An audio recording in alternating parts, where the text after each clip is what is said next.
Okay, what about now?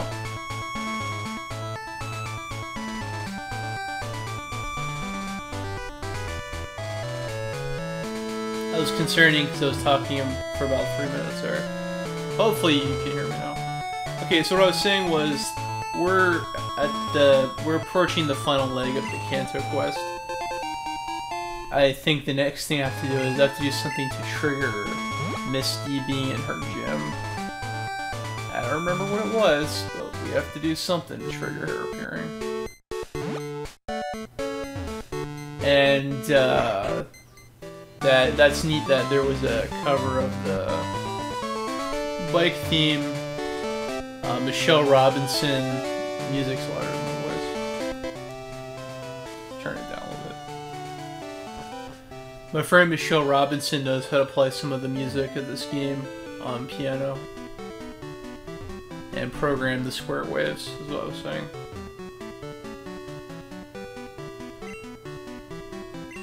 So notice here. Stamp out thievery. Make the city a friendlier place.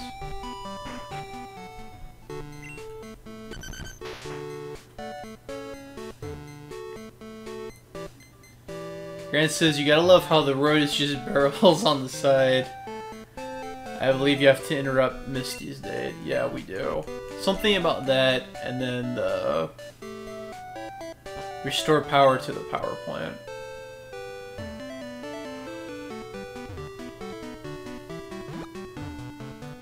I think for now I'll go this way. Tree irons cut.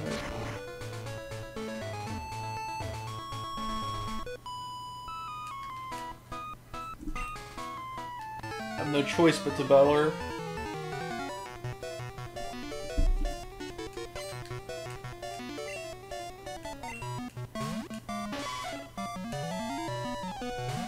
No, they look like giant marshmallows, not barrels.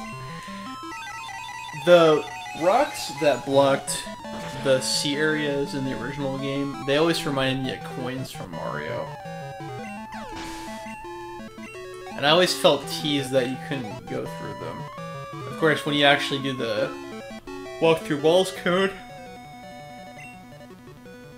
you'll learn that there's nothing over there. And Arena's got some liver.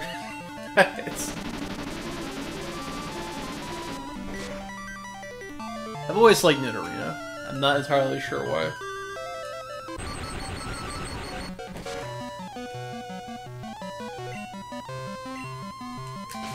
So the plan for tonight, probably about 2 hours, depending on how things go. I want to try and beat Misty and resolve the power plant situation.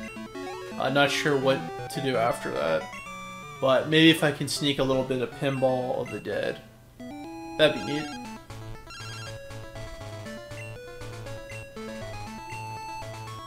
So now Gold's mom bought an adorable doll. Probably won't see it till...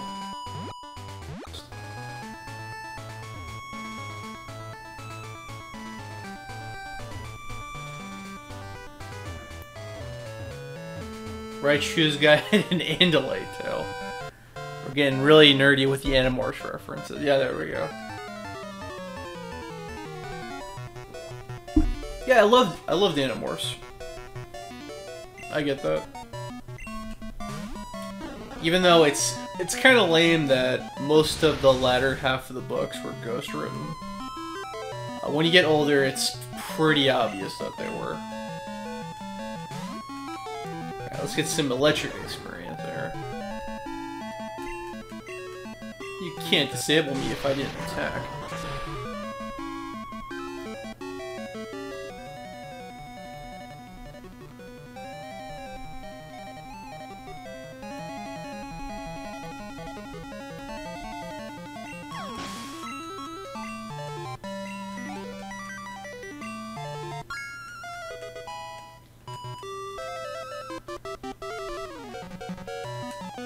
The way that special attack is looking.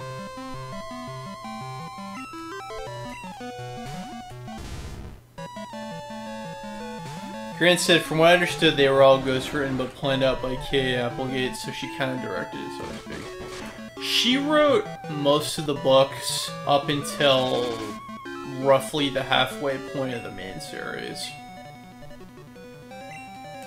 After that, about 20 plus of the books were completely ghost written. And she wrote the premise or the general outline of the book. But a lot of those are more or less filler stories. Although she came back to write the endgame story. She also did write the books on the side. She just had a very hard time writing a book a month, as I think any person would. So she needed them to be ghost written. I've always wondered how much of Goosebumps is ghost written, because it's a similar thing with R.L. Stine, another author with 2 initials by their name. He was always somehow able to magically come out with a book a month, and I don't buy it.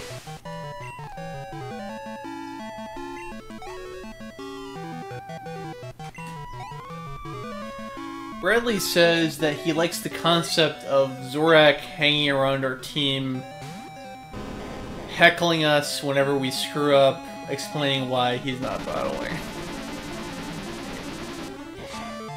As Roger Waters would say, it makes perfect sense. Grant says, I was up to book 14 of Animorphs because you got sick of every story, reintroducing the characters every single book.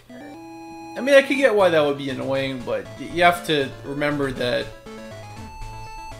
any Animorphs book could be a reader's first time read. And I try to keep up with those as much as I could. I could never complete the whole collection, but I'm pretty sure I read most of them. I think I owned about 30 of them. I gave most of them away. I still have Visser, which is one of the side books. But, if anybody's into comics, Jim Shooter, when he was the editor-in-chief of Marvel Comics, he was very concerned that the comics might be too dense for new-time readers, so he had a mandate that every main series had to reintroduce a thing of, this is so-and-so, this is what the book is about, because that might have been a reader's first time reading the comic. Grant says, my favorite podcast is Goose Buds, and they found out that one of Stein's pet phrases used in almost every Goosebumps book is something smelling sour. You know, I reread a lot of Goosebumps a few years back, and I don't remember that.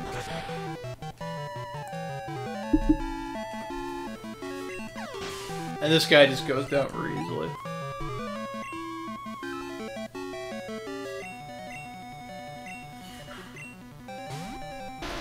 I guess I now have an incentive to reread Goosebumps. One Goosebumps book, it's called I Live in Your Basement. That scared the shit out of me when I was a kid. There's some horrifying imagery written into there.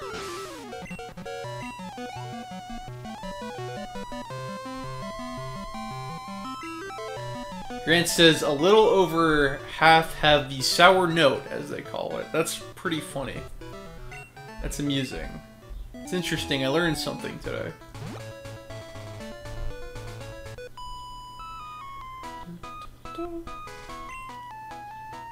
There's so much fun. Is she conscripting me into a picnic?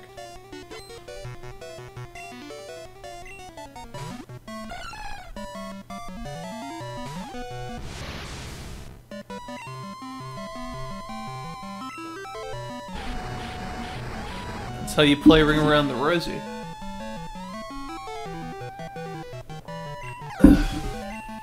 A sour note.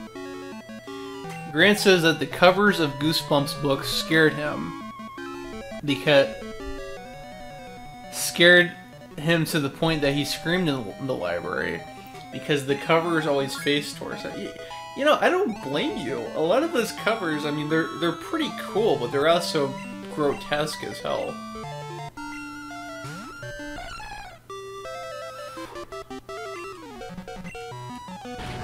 The second elementary school that I went to, because I went to 4 elementary schools, the second one that I went to, they actually banned Goosebumps there because of parental complaints. And I think they eventually, they tried to ban it at the third one I went to, because there was some concern over, to give yourself Goosebumps books, which were the game books, there were scenarios where you are a character in the book, and if you lost the game, you would be dead. And there were some parental concerns about that. And I think just some of the content in Goosebumps 2000 was too much for the soccer moms. Grant says it was always the dummy staring you at the bookend. That's pretty eerie.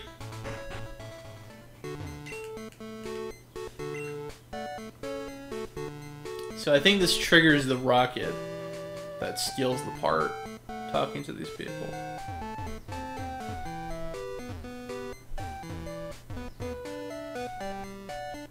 Grant says, well, calling out crepes is more or less a kid turning his rival's phone number into a sex hotline.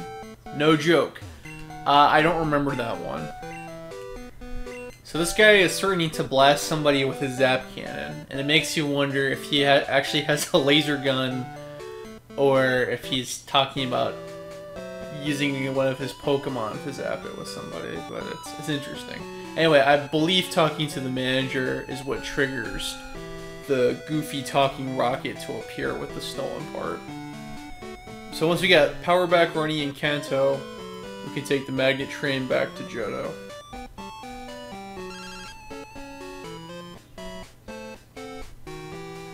Let's get word from Cerulean. Appears that a shitty character has been loading around. Could I ask for your cooperation? I mean, he doesn't give me a mission. He just says, you know, leaving a lot to assumption. I tasted my zap cannon. Oof, they don't localize like they used to. Yeah, I found it a little bit lame. In Generation 4, they have a little bit of internet speak in that game's localization, and I just, ooh, that does not age very well. I said something about being a Pokemon noob. That's silly. It's very silly.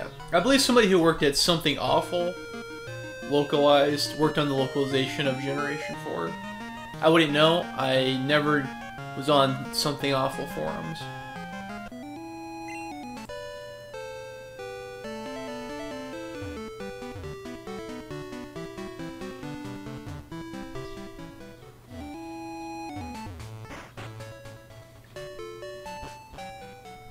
Alright. I believe we have to go to the rock tunnel.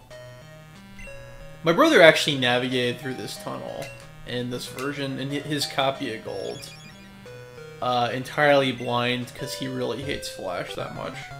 So Grant, you're not alone. You're not alone.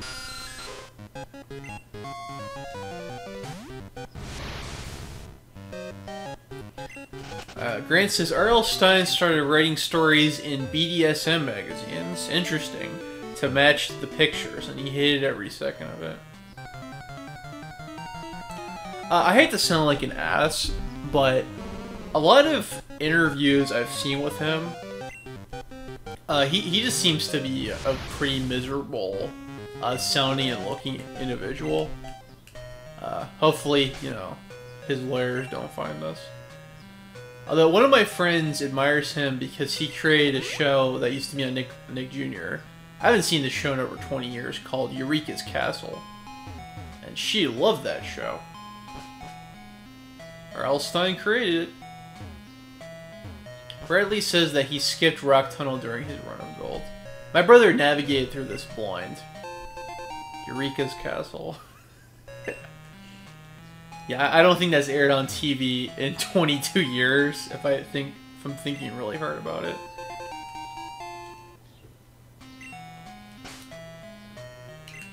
Yeah, R.L. Stine created Eureka's Castle.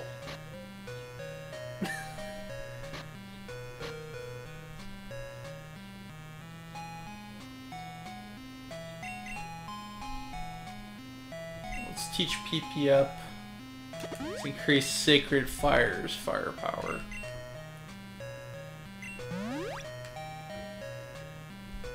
I don't think I've been thought about it in 22 years, dude. That's what these streams are all about. They're about real nostalgia.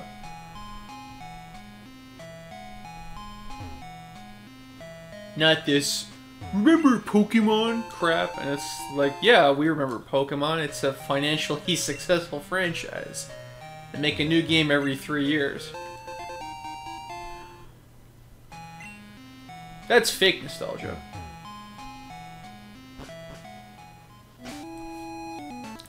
Bradley says, I liked the claymation worms and one joke they had when characters were thinking of something and then a worm popped up in the middle of them and started thinking of an apple, changing their thought to the same apple. I'm having a really hard time visualizing that. Grant says, like Maggie and the Ferocious Beast. Yeah, that's something I haven't thought of in 17 years. So there we go.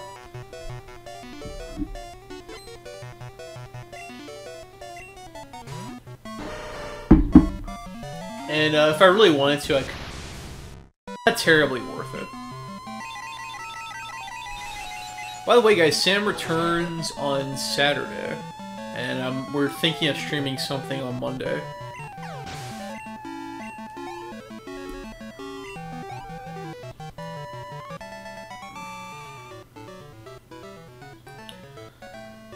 And then Grant says, or how the Scooby-Doo meets the...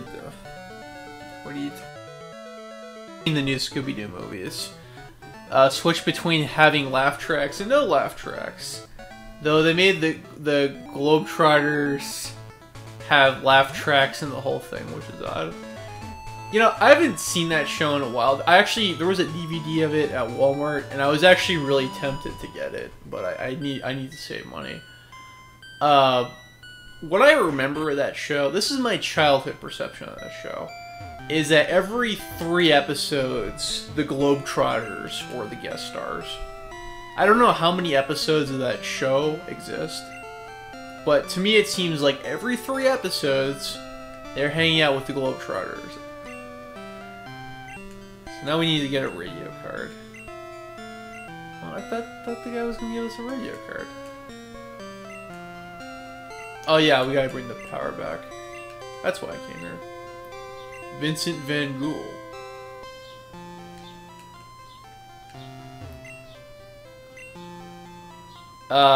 Is that the 13 Ghosts of Scooby-Doo? That's another thing I haven't seen in a long time.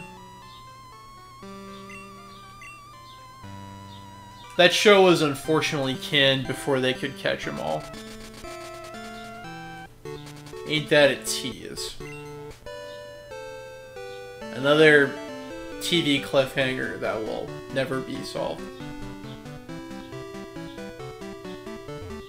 Right, this jerk hides in the gym first. Yep, with Vincent Price.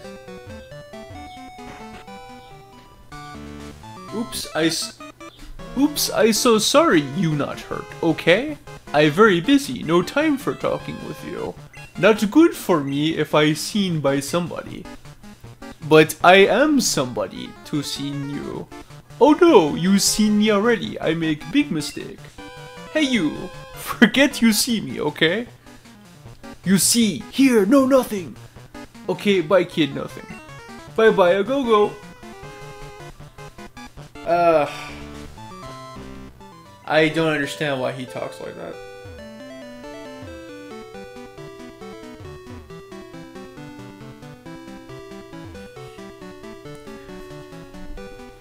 Let's see, is this the guy? Yeah. Hey kid, me am Team Rocket member kind of guy. Come from another country, a trainer #1 me. Think I did if I stopped the energy. Be big panic for here people. Secret is my mission, so tell you why not. But if when you do versus me, a man I be, and mine secret to tell to you I tell. Hey kid, battle. Grant said, why do you make him Tommy right though? Man, I wish I had that direction. I would have gone a little bit more time ago. Hey Gold, let's Pokemon battle. Why not?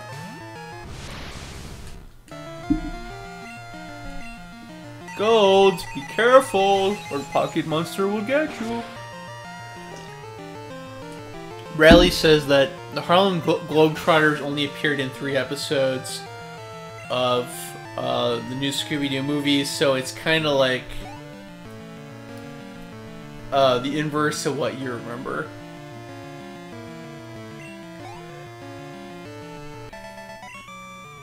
They must have played the same 3 episodes all the time. Which, considering this was Cartoon Network, it always comes back to Cartoon Network. That was probably the case. So the guy hides it in the water. And now the guy learns the awful truth. He's the last Rocket. And now that I've exterminated him, they can't reproduce anymore. Broken, it says, is you? Oh no. Should I do what now from me? And I mean, he was so shocked he just died. Okay, now to find that part. taking down a criminal gang. It's all in the it's all just a part of growing up. Now, if I had the item finder, I would find the machine part a little bit easier, but now I just have to be a little bit more rudimentary. He phased out of existence. Maybe someday I could do Phantasy Star. That's something I had been thinking of, because I kind of miss that a lot of the older RPGs, they give you plenty to work with, but you also have to use your imagination a little bit. Although, to quote my friend Kyle, one of the issues with Phantasy Star is that the first 3 hours of the game is grinding for a fucking passport. Grant says he phased out of existence. Uh-oh, we got a low video output. Grant says he phased out of existence, collapsed into a pile of dust and salt, and of course, croissants. Right, I forgot to go here earlier.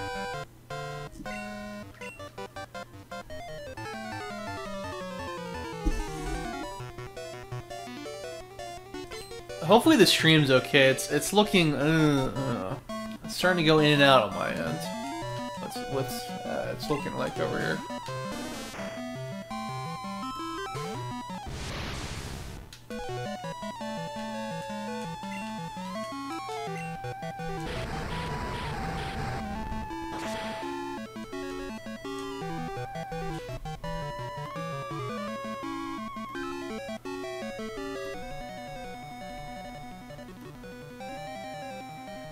Schoolboy has a huge Rugrats head, says Grant. I concur entirely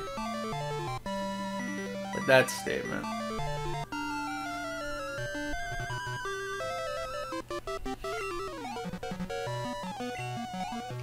Schoolboy Dudley. I thought Dudley was a black British guy. That's some white kid with a Rugrats head. I'm second. No, I'm serious. Yeah. These folks give you a nugget again? Counter! Gutter trash!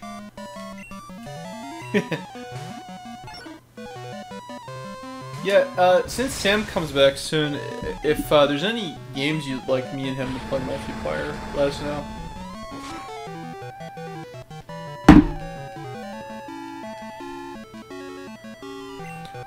He'll also most likely kick my ass for being lazy about actual video production. So you can expect to see a few projects back now that he's here. And that he has the camera. I mean, he brings back the camera.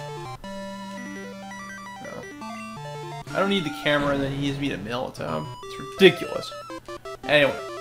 Grant says that he forgot how stupid Wigglytuff was. Yeah, it's not the greatest design. But I tell you what, Wigglytuff was pretty good. You gotta be kidding me. Wigglytuff was pretty good in the trading card game, in the jungle set. Grant says that it looks like a marshmallow peep that was slightly microwaved. Yeah, I don't microwave marshmallows anymore, so you have me at a mild loss here.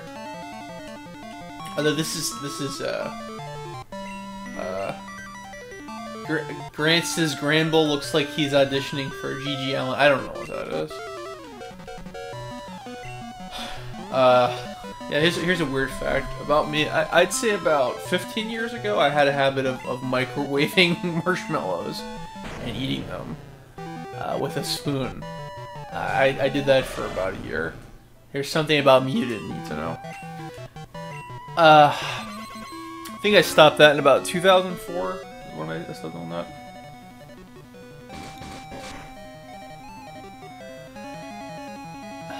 Or Wendy Williams. I know Wendy Williams. I don't know who G.G. Allen is. The only daytime show I watch is Days of Our Lives. Because I keep it classy. I mean, not actively. That played all the time at work last year, And I could actually probably tell you a thing or two about that year's storyline.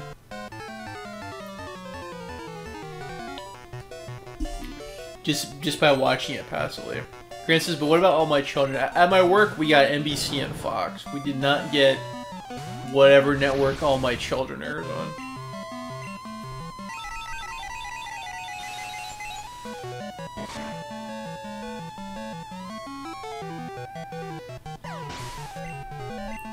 Grant says best soap opera is anime. Whoa, narrow it down a little bit. I mean, I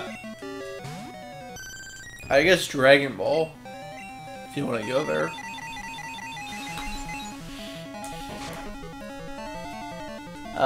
Power Rangers is basically a toy soap opera. Basically. Flareon's attack put a little bit of a dent in me, but I still got those psychic powers.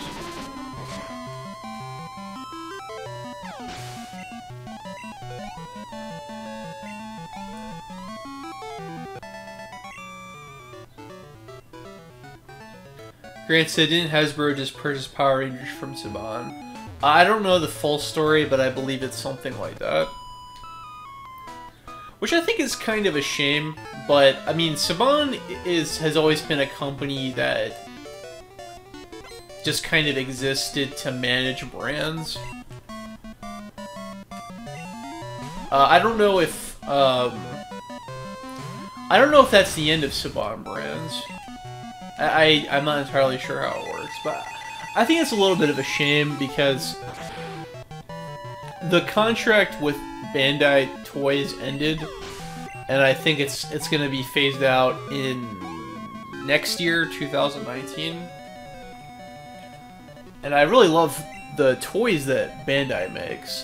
They got to a point where the toys were very similar to what they had in Japan, but just rebranded for Power Rangers. And now Hasbro's gonna make their own toys and not clone the Bandai stuff. I just wonder if it's in their financial best interest, because it feels like we're in a toy decline. Especially with the closure of Toys R Us. Man, that is a huge bummer to think about. Riley says, Thunderbolt Fantasy is super soap opera-y. I don't know what Thunderbolt Fantasy is. I think you're just making a Pokemon joke here.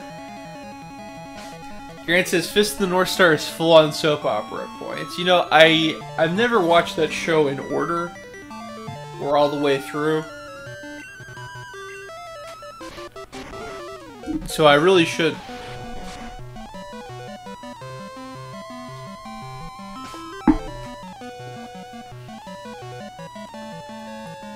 And as you can see, my Ampharos has the strength to overcome your silly flower.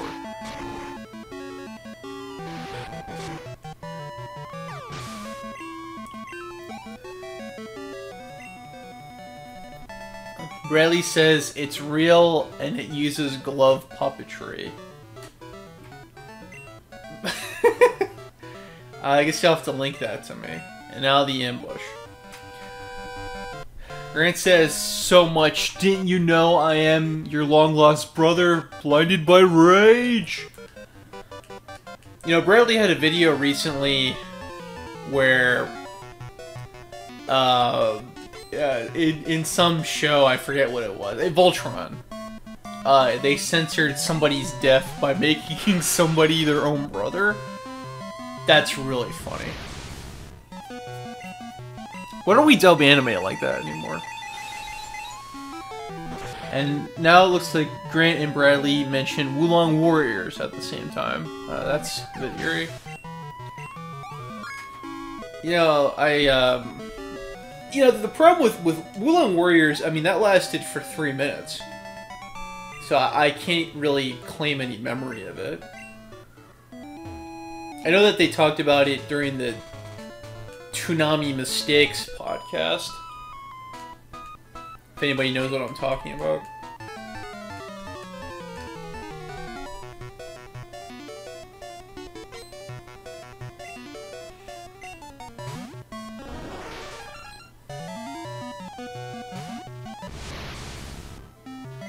Toonami pre-flight. I like the name Toonami Mistakes. Toonami pre-flight. Do they still do those? Because those were very informative. I loved learning that they were entirely self-censored, and that the only reason why standards and broadcast practices came down on them is because they accidentally had they accidentally played Gene saying "son of a bitch" in Outlaw Star. That accidentally made it to the air. They did things like show Kaguya nude, uncensored on TV. That aired. I mean, it's aired. Grant says they do. Oh, you gotta link that to me at some point. But they're only archived on YouTube through fans because they use so much outside clips. Hey, link me up if you can. I'd appreciate it. Riley says, didn't Ryoko also say it on Tenchi too? I really don't remember. I know that Tenchi was censored a little bit on, I mean, quite a bit, really. With the Hot Springs episode, and I think they try to make it that they had clothes or some crap. I don't remember. I should remember, but I don't. But I've seen the uncensored version more times, so that's fresher in my memory than the Macker dub. Kind of like how I've seen the uncensored version of Outlaw Star more times than what aired on TV.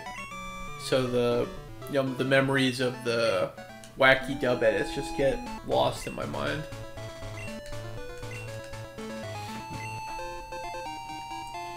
But I think one of the last Tenchi Muyo OVA, that one runs on more than 30 minutes. So that has a bit of a funny time slot. That had a bit of a funny time slot when they aired on TV. I also pretty distinctly remember that one being rated TV-14. Grant says, a bunch of the playlists have been taken down, but there's some full episodes. I mean, I guess we gotta have people back some things up. Yeah, YouTube is getting more and more ridiculous. One of my buddy's YouTube channels, a lot of his videos got demonetized recently. He is having to rely on Patreon to make money. YouTube, and I don't want to make this seem like I'm shitting on James Rolfe, because I like James Rolfe. I think unless you're him, you're not making money on YouTube, period. Or unless you're some big company like Watch Mojo. Or Looper, who... They're somehow able to get away with using a lot of illegal stuff. A lot of questionable stuff. I'm gonna surf all over your Charmeleon. Grant says, Cam Clark was in the latest JoJo's Bizarre Adventure, and he sounded phenomenal.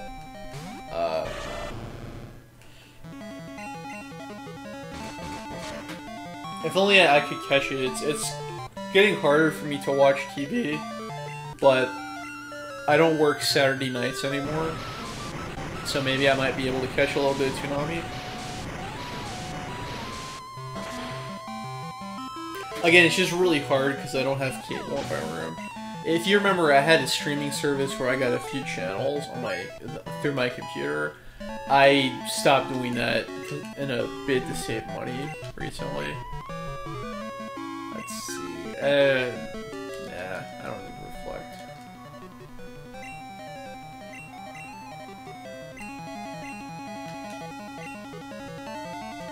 But, you know, Cam always sounds phenomenal. It doesn't seem like he's terribly active anymore, but I'm just kind of out of the loop. So maybe he's in more stuff that I know. And now we ruined Misty's date, which is kind of a crappy thing to do. Oh, why did you have to show up and bug me now? You know what they call people like you? Pests. You heard me right, pests. The badges you have... and, okay, we gotta fight her. Yeah, we know who you are. It's weird to introduce yourself to somebody last.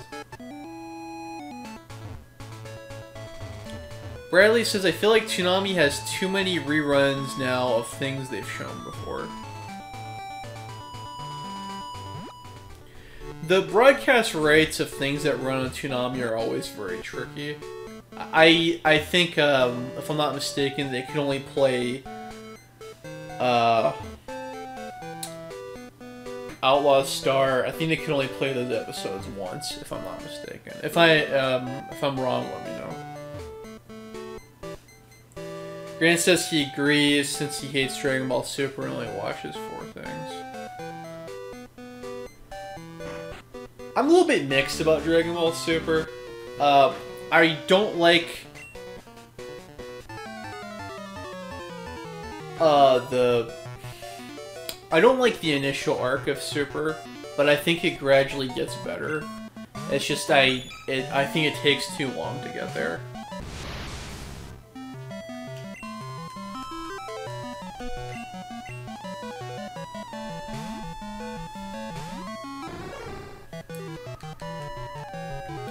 I was actually surprised to learn that they're still playing Ghost in the Shell, but I'm not sure if they're playing the first standalone complex or second gig. I'm not sure. Some of the rights with some of those things are weird. Because Big O Season 2, for instance, is sold as a different show, and they actually lost the broadcast rights to Season 1. So for a long time, they would only rerun Season 2, which is really weird to me. Grant says, and besides Yu Hakusho is better than Dragon Ball Z. I mean, it's a little bit more focused in Dragon Ball Z, that's for sure. They're on second gig. Had they played the first series recently? I really don't remember. That's another show I'd really like to get on DVD at some point. There was a time where the DVDs were a little bit cheap, and I kind of missed that shot. Well, from what I remember of that show, Grant says they played the first Ghost in the Shell recently, okay. From what I remember of that show, that was a very good show. That was basically an anime cop show. With a nice mix of standalone mysteries and mysteries that play into a deeper story arc.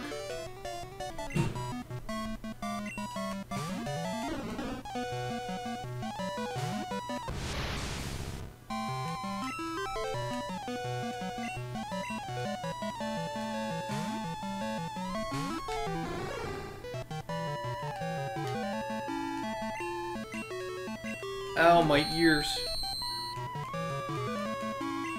Grant says the voiceover is a little shakier in the first season than you like to admit. You know, I don't have any immediate comments on that.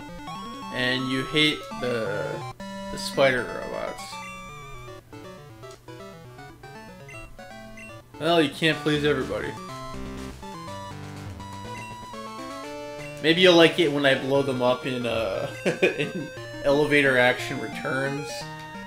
As soon as I can get a new power supply for my Japanese PS2. And just in a very anticlimactic fashion, we're already at Misty.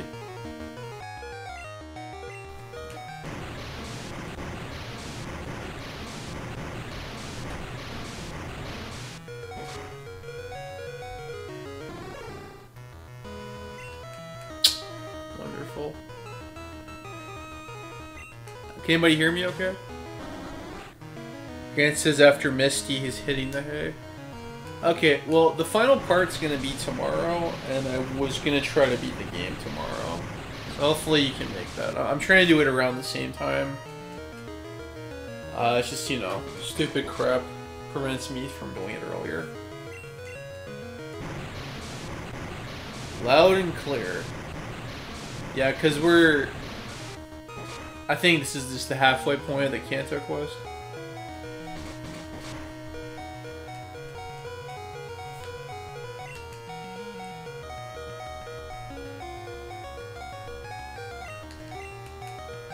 We'll have Zorak be the sacrificial lamb. So, Grant, I hate to sound nosy, but what time do you get up? To me, the thought of going to bed at 9, I would not do that unless I was under the influence of 2 servings of NyQuil. Even then, before work, I never sleep more than 6 hours, because if not, I act like a zombie. I'm curious. I'm sorry if that sounds nosy. You have to get up at 6:30. Yeah, see, it's just a bit odd to me, because usually on Saturdays, and my sleep medicine takes some time to get on, I say. Maybe I just have no empathy. It's cold, dude. When I have to work on Saturdays, I usually go to bed at midnight, and I get up about 5:30, 5:45. And I mean, if I sleep any more than that, I'm just a zombie at the job. Wow, Golduck is slugging me hard, man.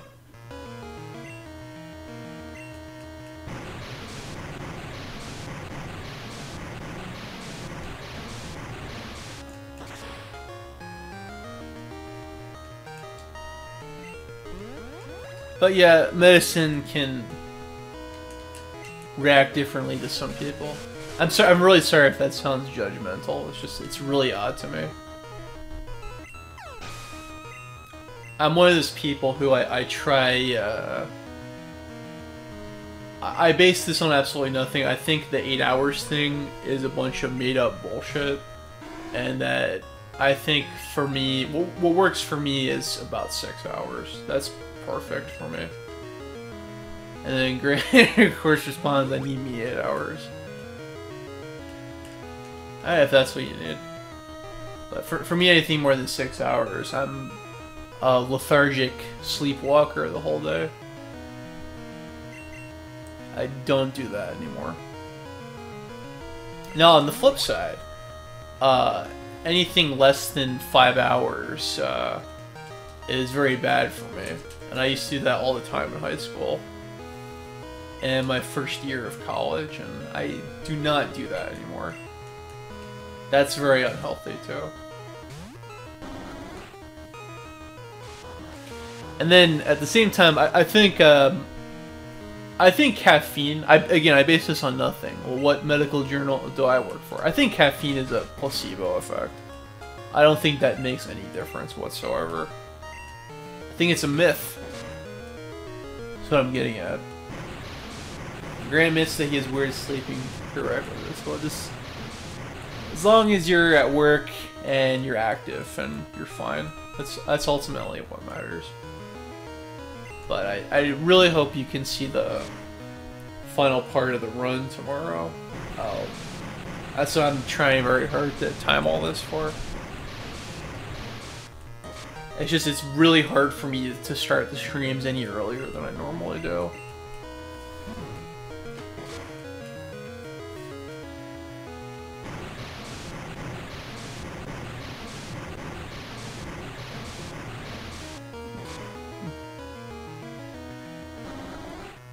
Oh, that's not good.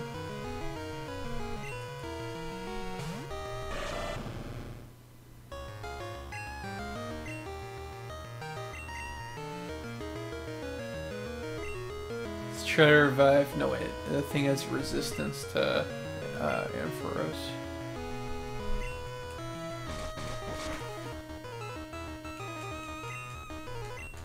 Yeah, flinching's good.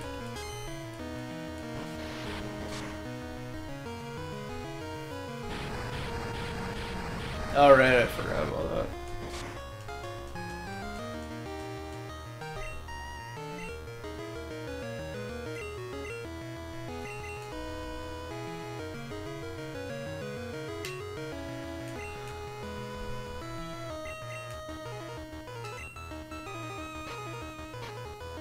have any regular revives? That's what I need. There we go.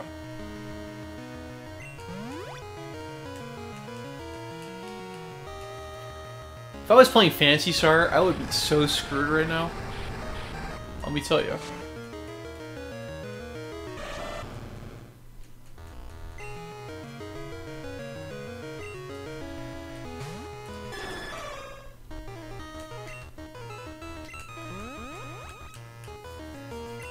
So, what games would you guys like to see me and Sam play in stream? I was thinking PS3 and Super Famicom.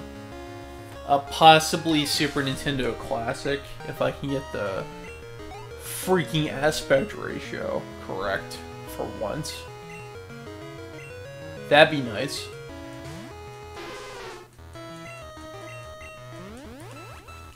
I know that he wants to do Fortnite. He's been getting on my case for that.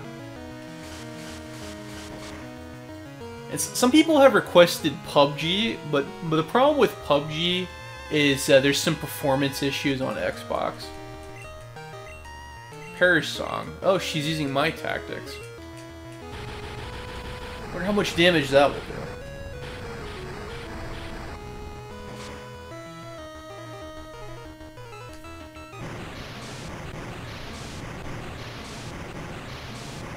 Riley says that Fortnite and PUBG are really boring to him.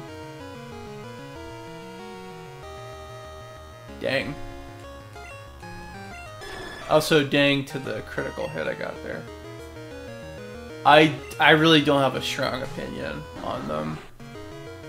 Fortnite seems more enjoyable, but yeah, PUBG, there's some major performance issues on Xbox.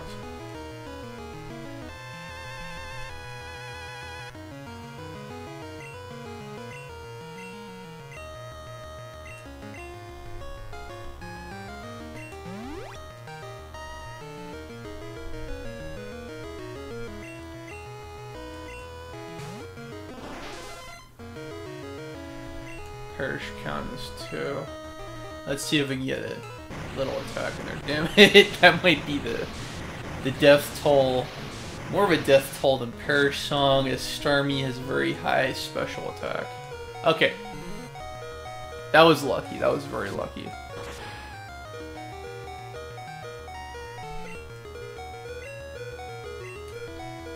Alright, let's swap out. Riley says, I'm not a fan of third-person shooters, never could get into them. It's like how some people can't get into fighting games. I guess maybe Just Cause or arguably Metal Gear aren't to your liking, or what? See, for me, I like third-person shooters a little bit better than first-person shooters. I think they can be a little bit more tactical than first-person shooters. Not always. Sometimes you have crap like Gears of War, where it's just ducking and covering and then shooting occasionally, for sure.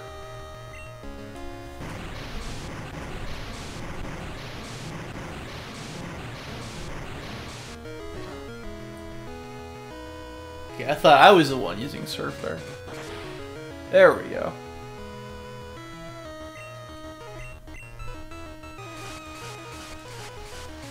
Oh, that's tricky.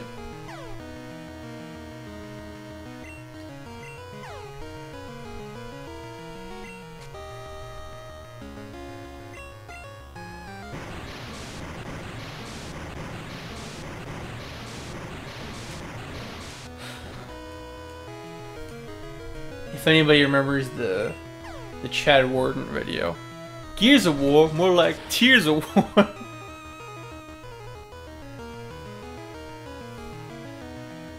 Grant says, I never got into third or first person shooters. Metal Gear and such are fun since they have stories that I would like to follow and there's a lot of innovation. Yeah, Metal Gear, up until MGS1, Metal Gear has a lot in common with Zelda, in that it's an action-adventure game, but it's much more story-driven than Zelda, and being a stealth game, I don't think there really was a stealth game before Metal Gear, and that you have to play the game very cautiously. But Metal Gear Solid 2 and Metal Gear Solid 3 got a little bit more third-person shooter-y, with the first-person view and the change to that. But you can't play the game like a first-person shooter. You can't play it like Doom or the like. And then Metal Gear Solid 4 is definitely a lot more third and first-person shooter-like. But there's also the stealth element. Bradley says, I never considered Metal Gear a shooter as much as a stealth game. I think of them as action-adventure first, but over time they took on a lot of tropes of third-person shooters. And MGS4 has a lot of FPS-type moments. And then Metal Gear Solid 5 you could probably play as a first-person shooter, but you still have to very tactically, otherwise the game will floor you. You have to be... I find that initially resources are very limited in MGS5 until you build up to it and get to a point where... I don't want to say you're invincible, but you have a lot of ways to fight back. I got my copy of Metal Gear Solid 4 resurfaced, and I would like to play that in stream again. I will have to skip a lot of the story stuff, however.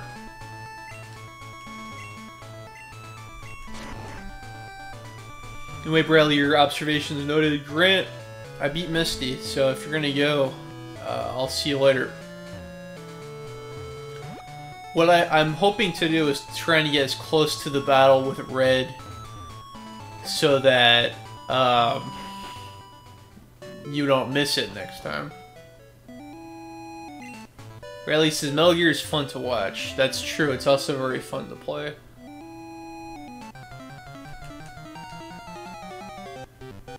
Some people have told me that I play Metal Gear Solid 2 and 3 in a very entertaining way. I've heard that on more than one occasion. But I get criticized the way I play 4 a lot. And I screw up all the time when I play Phantom Pain.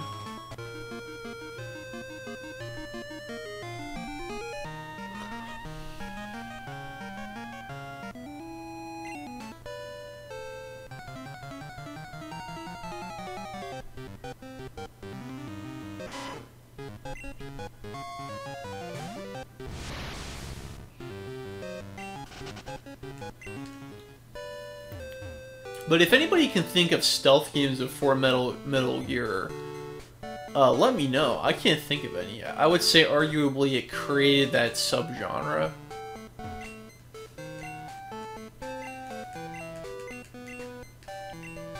So now he gives Zap Cannon. I'm not going to use this. It has really bad accuracy. So I'm going to sell it for monies.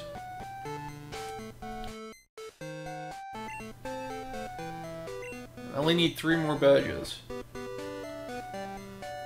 So that I'm gonna get the map card for Snorlax.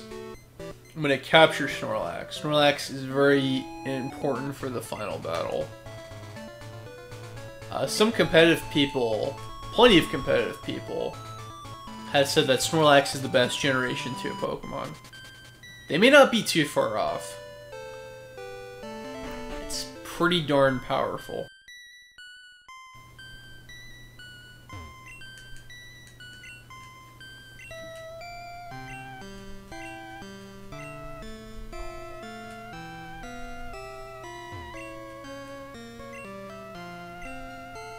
So now we solve the power plant problem, we get the expansion card.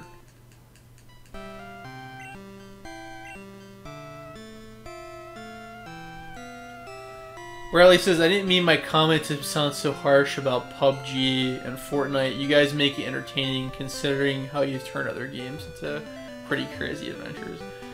It's very entertaining to watch my brother play video games, because he plays them like a madman. I think I'm a little bit more tactical. I'm not perfect, but I think I play games a little bit more tactically than Sam. You want to excuse me. Sam doesn't give a fuck. He just does whatever he wants. He wants to have fun. I wouldn't know what games were crazy adventures. You gotta let me know. I feel like I'm having a trip down recent memory lane.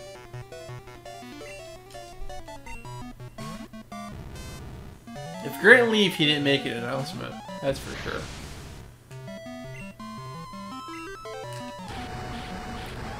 Grant, if you're here, bye. Grant, if you're not here, bye.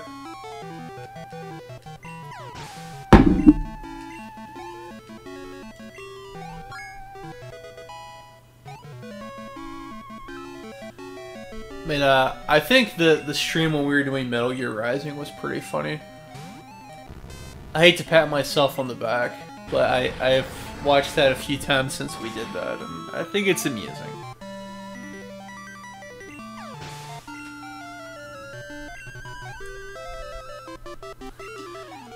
Bradley says Sleeping Dogs, and I'm assuming Just Cause 3. Never thought Sleeping Dogs would be interesting to watch, but that was a wild trip. That poor ramen guy. Yeah, that one got claimed because of freaking Beethoven, man. I still need to re-edit that. I tried to resubmit it, and it got claimed again. So I'll have to do some sneaky editing for that. Problem is the file size for that is huge. It's like 5 gigabytes or something.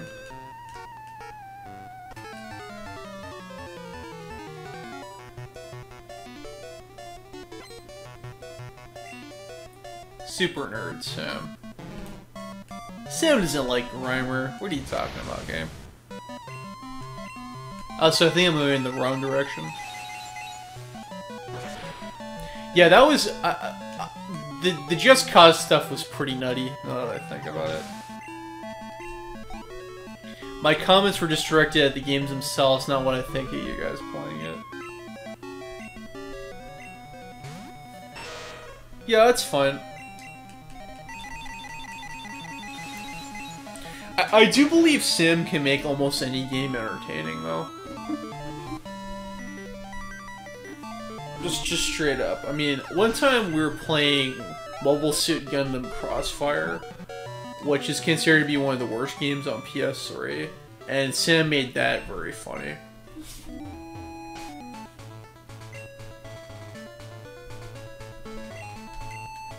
I don't think I need cut anymore, so it's time to retire Zorak. Yo, Ryan's here. That's good, because Grant left, I think. Hey, we're pretty late into my gold run. Just 3 more gems. I'm pretty sure Snorlax is going to be the last Pokemon I'm going to catch. So let's get some revives here.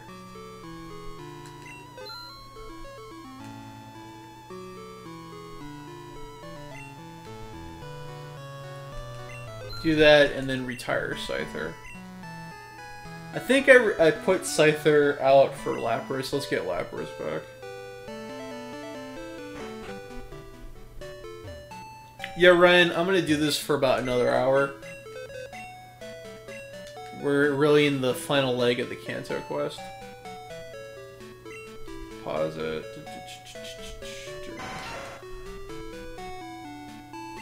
Really, it's more like the final foot of the Kanto quest. We're so close to the end of the game. Change box. And then the game saves when you change boxes. This is the source of all kinds of crazy glitches, which is probably why they got rid of the auto-saving when you change boxes in later generations.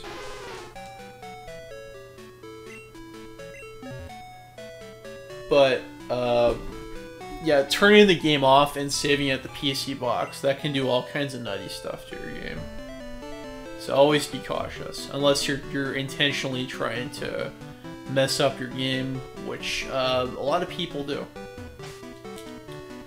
So we need the Poke-Flute radio signal in order to wake up Snorlax. And I think I pointed this out, but you just gotta love how in Generation 1, Snorlax is about the size of Red, and here Snorlax is it's like 4 times the size of Gold, which is very exaggerated. Terribly, terribly exaggerated.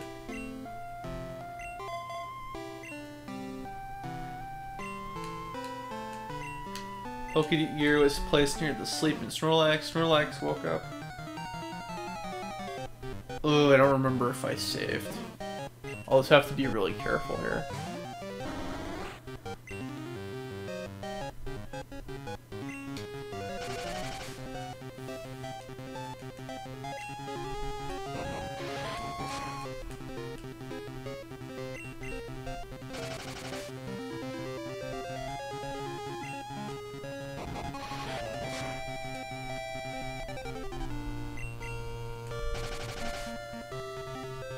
Just gonna try to get that accuracy as low as possible.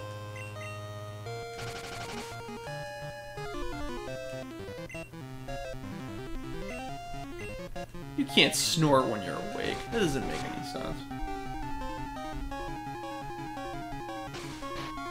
But this fight has potential to go on forever, because Snorlax keeps putting itself to sleep. However, Snorlax is easier to catch when it's asleep.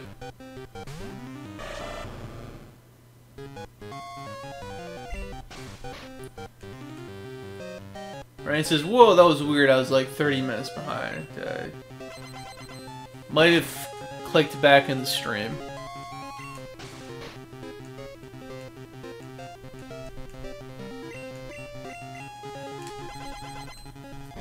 Maybe I can get fortunate and freeze Snorlax.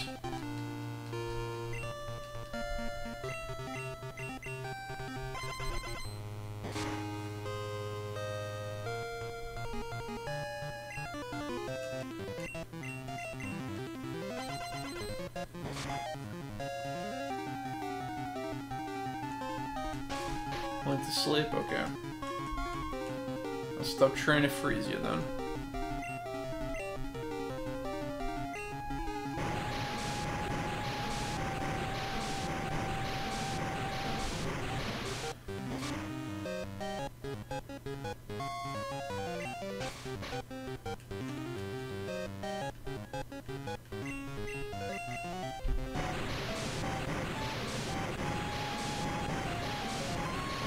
Ryan said, I was listening to y'all's anime conversation and was very confused to how you were so behind on chat.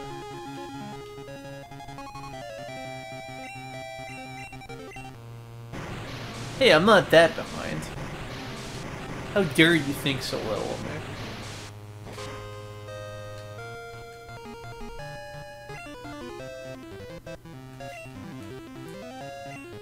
Alright, now let's awake, let's try to freeze it.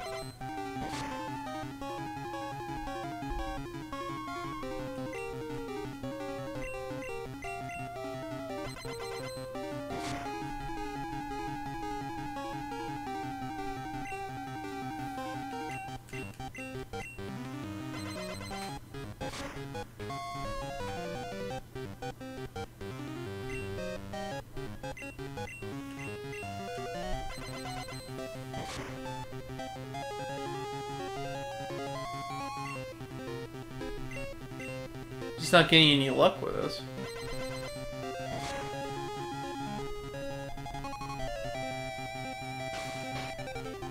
Yeah, that's the kick right there.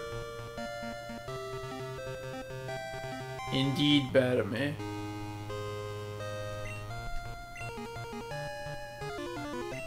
See how Lapras fares.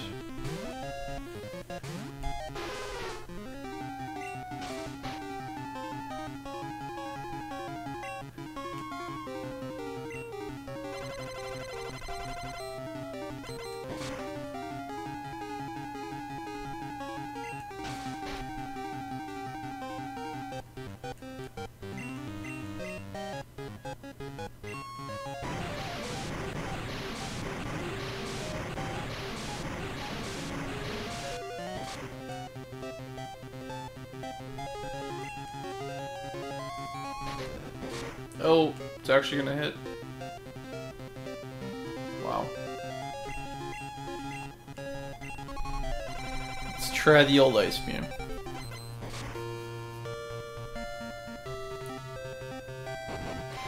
So yeah, what games would you like to see me and Sam stream? Because he comes back on Saturday. Although we're most likely not going to stream till Monday.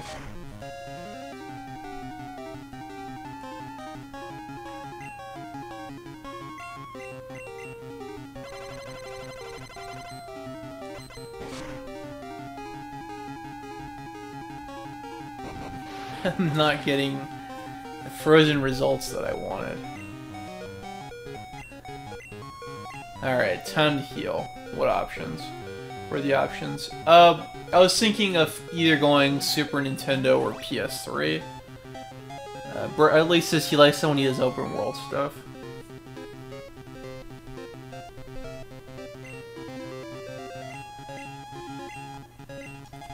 If we were to do GTA 5, we would probably have to mute that, unfortunately. There's just so much music in that game that creates legal headaches.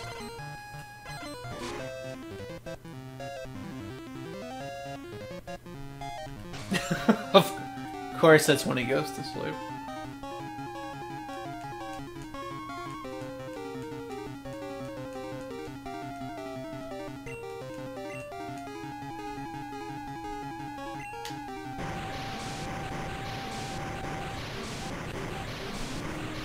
But my thoughts were Street Fighter 3.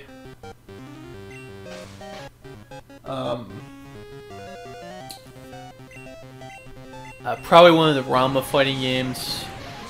Rally says, give Sam the choice. I think that's what he wants to hear.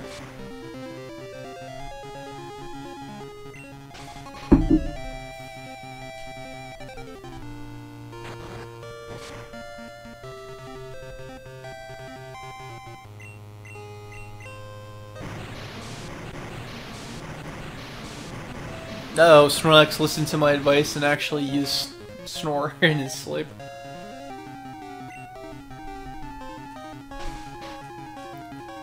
Wake up only to go back to sleep. So, basically like anybody who reaches for the snooze button on their alarm clock. Rally says, I'm always down for fighting games and anime. If only we could watch anime on stream. That raises too many legal issues. Alright, let's see how much damage Fly does.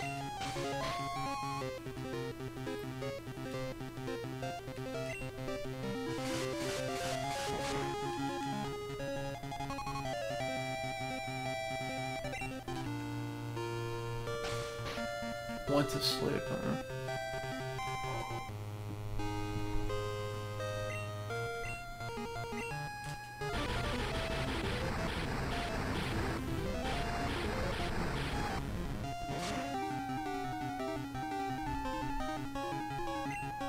Wow.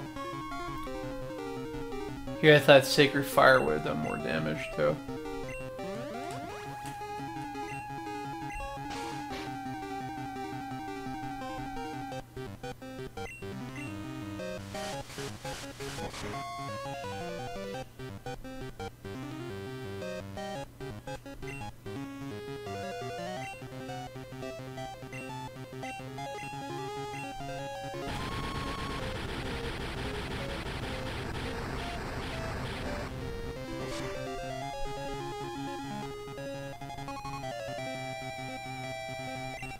Just snore.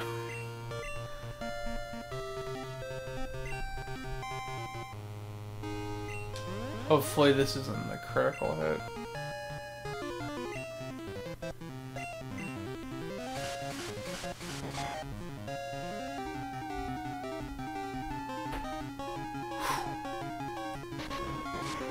I guess now's the time to start throwing Pokeballs at it.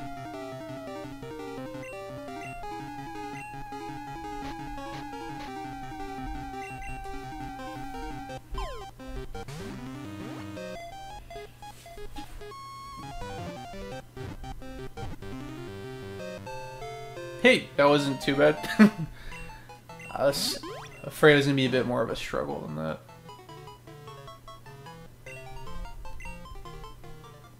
And Snorlax. The Pokefoot theme. Snorlax is going to be important for the final battle. Name him Parumph-Bro.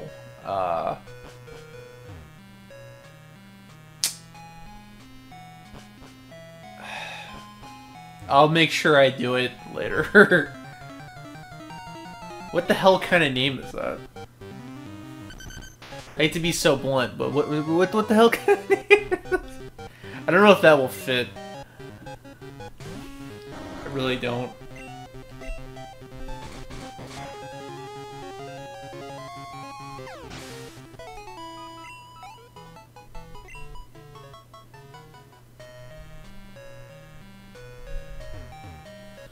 Ryan says, I'm confused as to why you say GTA 5 gives you legal trouble when there are hundreds of videos of it on YouTube and probably 91 people streaming it.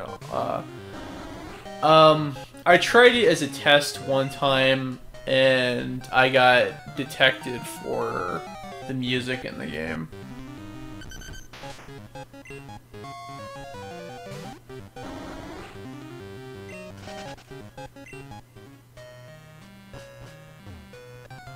Also, my old review that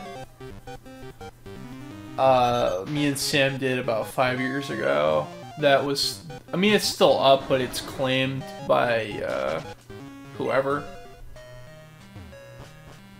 I'm going the wrong way. Relly says not to worry about it. You know, I think we need cut once we get out of Diglett's tunnel. Those gosh darn HMs. Copyright claim isn't a big deal. This means no monetization. Well, the joke's on YouTube because my channel has been demonetized already.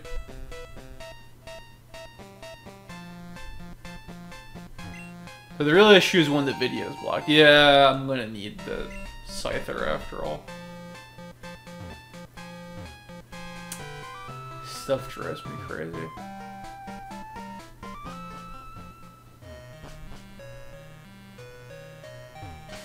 Wait, do I have somebody with cut? Let's see here. Got Surf, Fly, and Strength, but no cut.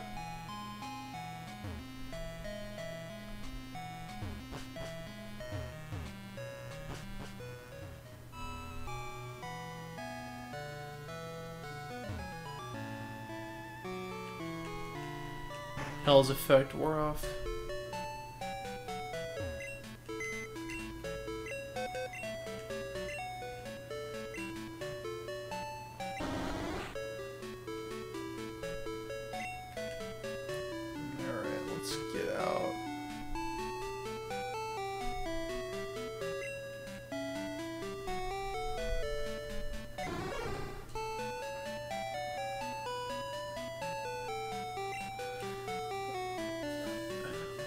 Brelly says,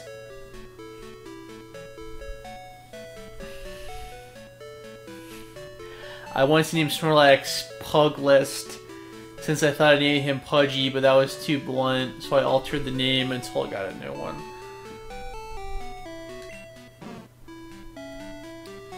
Ryan says it can get blocked by certain songs, but that's true, but rarely does anybody watch a stream VOD anymore. What is VOD?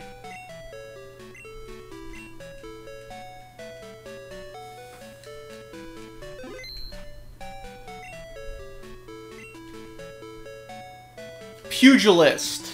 It means a boxer. Okay. Pug list.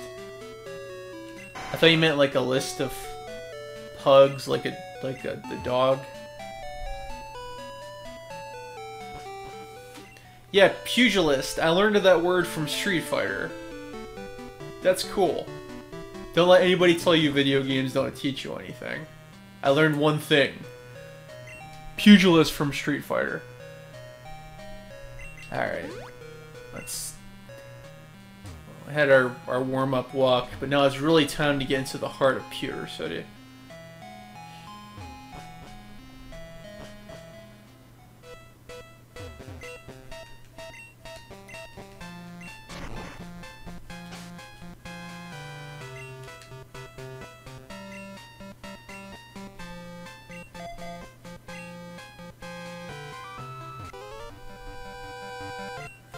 Walking tall grass.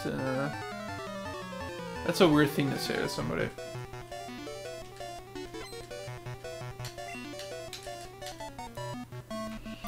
Riley says, I learned water conducts electricity from Pokemon, and if you throw a bunch of leaves at water, it'll get hurt.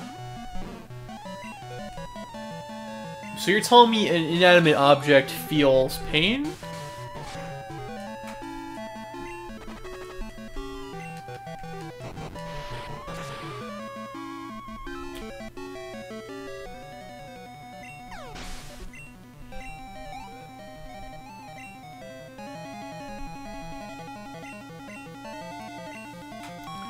Snorlax is poison, but he can just sleep it off.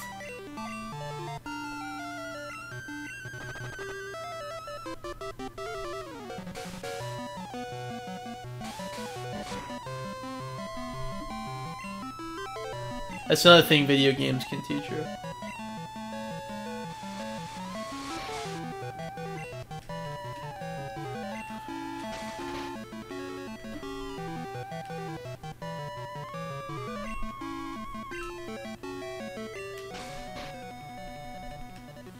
Yeah, make that water feel it.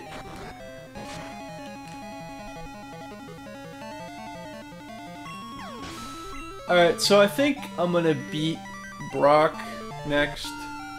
And then, should I move on to Pinball the Dead? Does that sound good?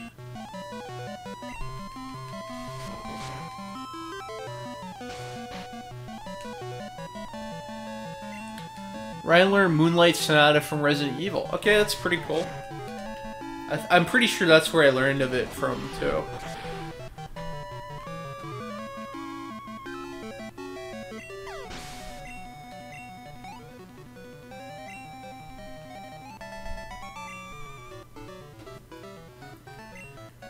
Catcher Ed was defeated.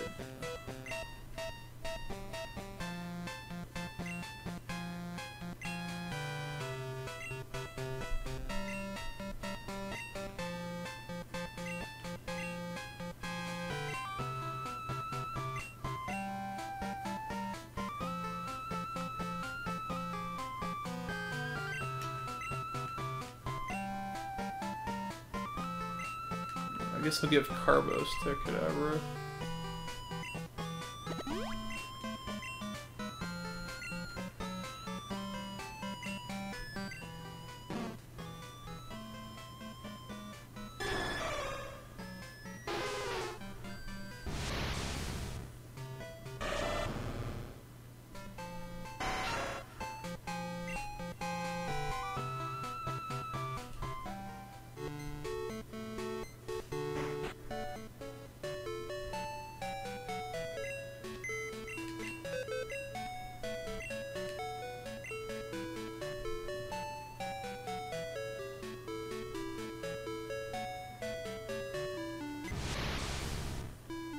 I think I'll deposit Kadabra for now.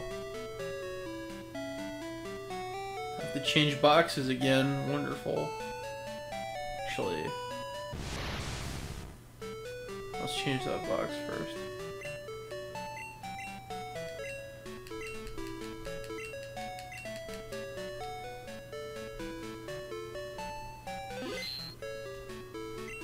But yeah, Ryan, I hope your channel's doing alright. Looks like you've been getting some good viewership and what have you. I feel bad that I missed a lot of the streams. My work schedule is going to be changing pretty much entirely the next 2 weeks, so maybe I might be able to actually catch them. I didn't mean to deposit Snorlax, so... Yeah, I think Kadabra has the experience it needs right now. So let's get Snorlax. and Umbreon.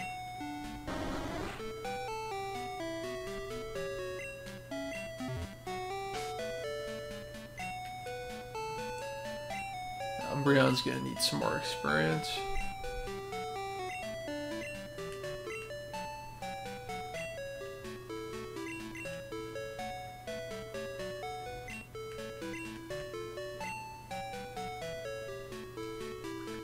Okay, now I'm gonna sell a Nugget and Zap Cannon.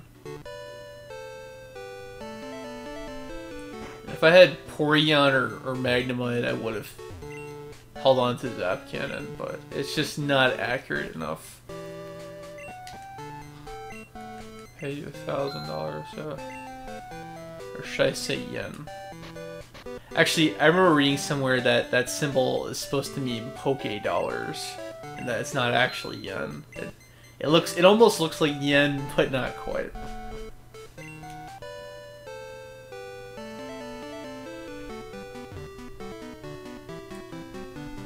So yeah, they removed the secret entrance from the museum. That's silly.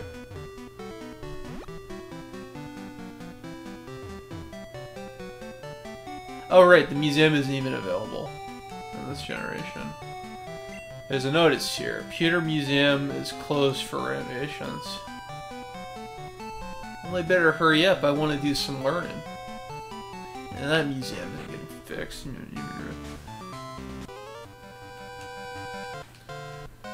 And defeat Brock's lone lieutenant. Rock hard defense. Oh, by the way, Bradley, I was catching a little bit of the recent Astros game. And one of the pitchers blew it, and he really freaked out. It was kind of funny. I don't know if you heard of that about that, but I thought maybe you might appreciate hearing about that. I don't know his name. I don't know, John Person or something.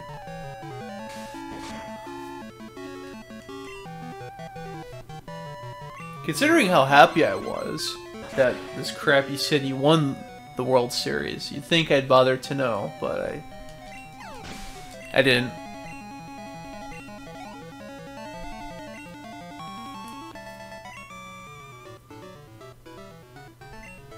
Okay, so it's confirmed Brock's lieutenant is Jerry. That's the way it retroactively is in Generation 1. And now to fight as the prototype of Red and Blue, say the Brock. I'm confident in my team. So Brock is the rock expert, and he thinks that I'm gonna have a hard time.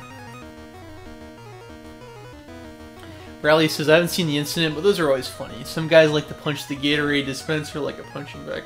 Yeah, this guy punched himself in the face, and then he threw a bat.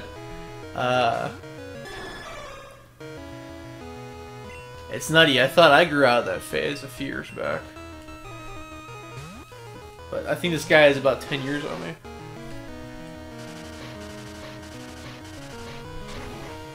Well, I thought that you'd appreciate that, and you mentioned to me that you always like to try to figure out when players and coaches are swearing, because usually they do a less than stellar job covering it up on TV.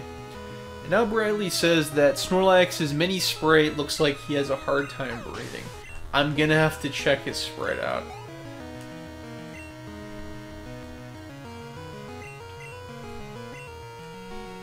Graveler gave me a bit of a hard time. Huh. I think it looks more like he's hyperventilating. At least from my perspective. Let's give Wheelgator some airtime.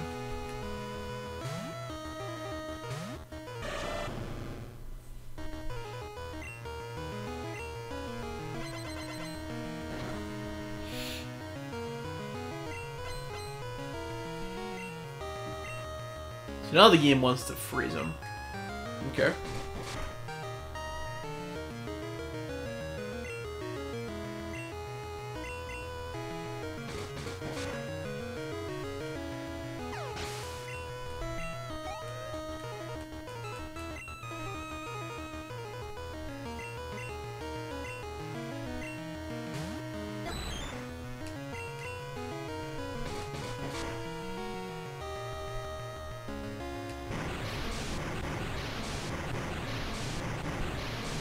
The way I try to rationalize Brock having Kabutops and Omastar is because the Pewter Museum is where you would turn the fossils into Kabuto, Ammonite, and Aerodactyl. I think they try to make it in Generation 2 that Brock has an interest in fossils, beyond being a breeder. Alright.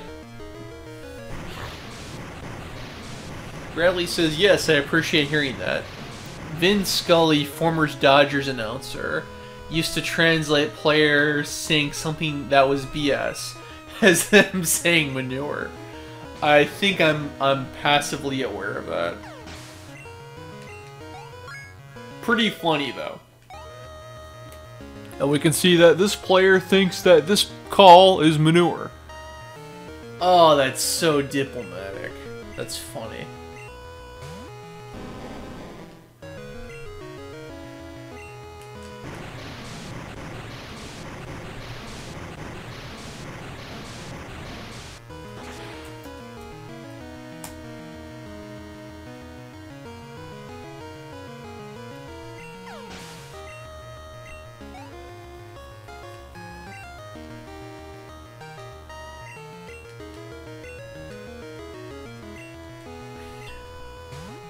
Yeah, it looks like I'm just eroding Brock here.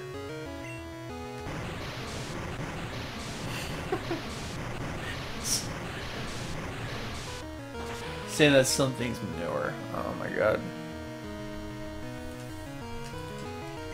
It's like that gag in Back to the Future Part 2 when Biff lands in manure.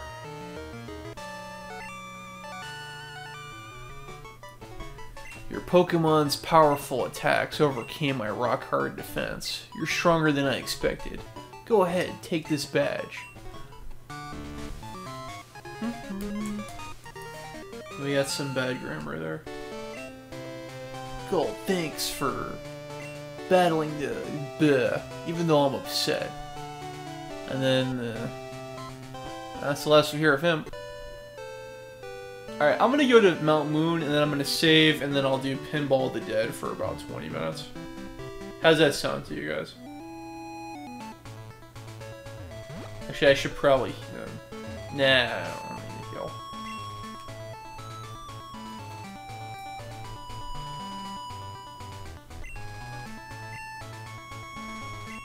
I don't remember if they still have a Pokemon Center there. And one would hope. I don't know what to do. Uh-oh. Creep alert. Okay, it's not a Pokemaniac. No worries. Pokemaniacs are the creeps. But in any case, I still gotta freeze his bird.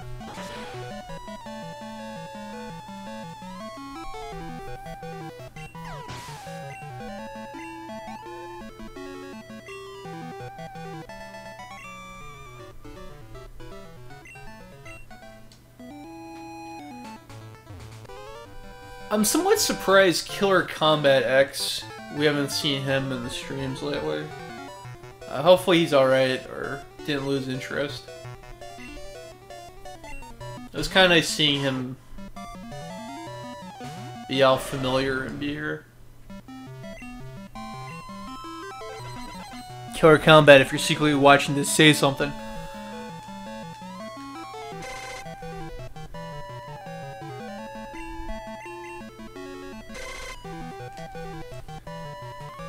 Learning the Moonlight Sonata from Resident Evil. I just find that very amusing.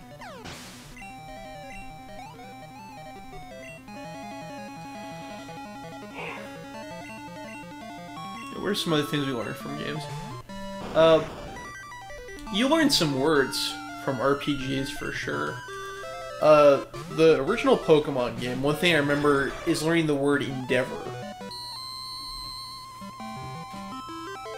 And then Phoenix Wright is when I learned the word affidavit.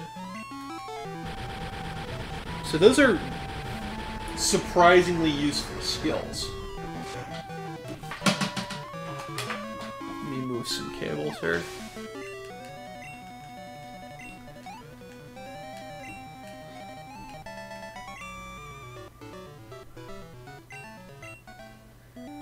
And, you know, Pokemon teaches math and resource management.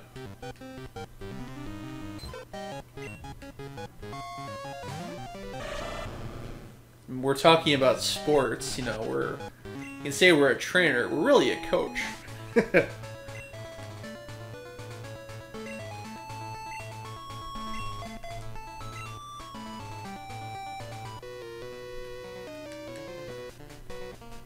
Ah, the weather's fine as ever.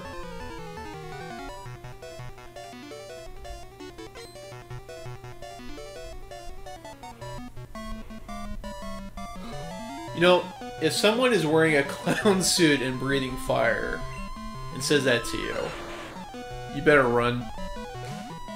I mean, that's just... it's a little bit disturbing. Ah, that's breathing fire. The weather's fine as ever.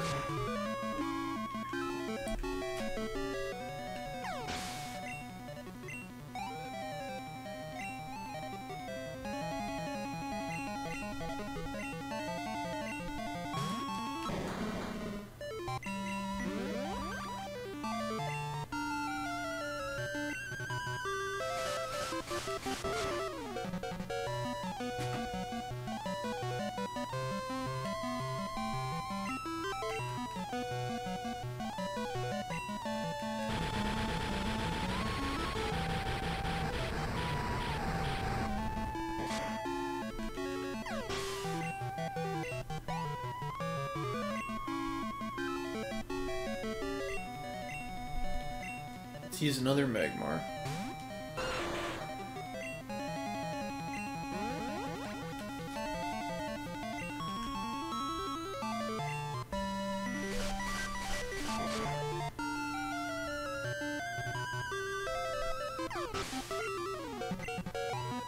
By the way, Bradley, I have some really bad news. I mean, it's not that bad. It's not good. The Gottlieb collection got destroyed in transit. It was completely smashed to pieces.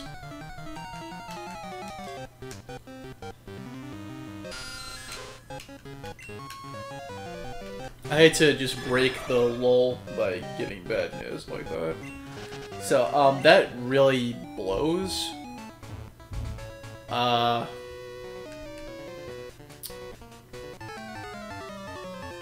Hate it when things like that happen.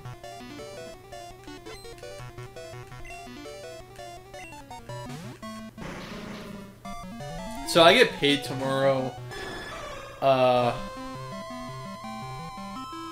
We could do a bit on how that happened, why we don't have footage.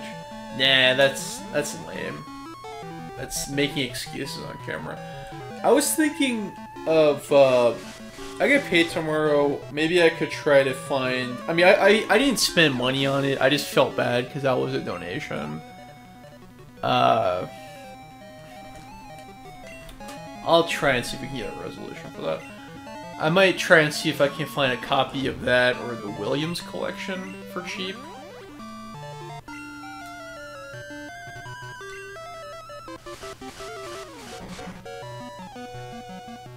But, I mean, that's just stupid.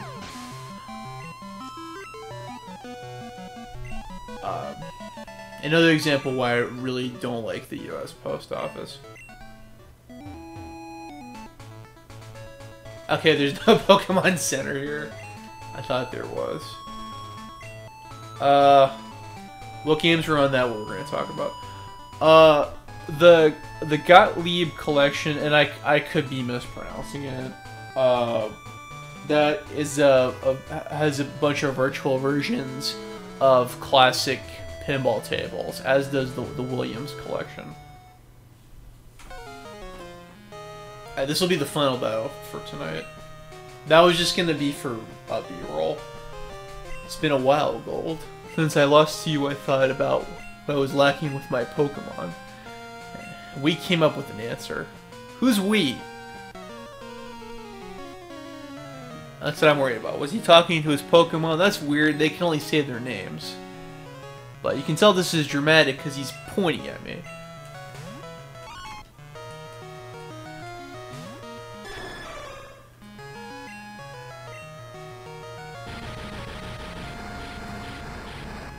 So it may sound like a cliche, but it's not like that's terribly hard to replace or anything. But that's just that's a failure. That's what that is.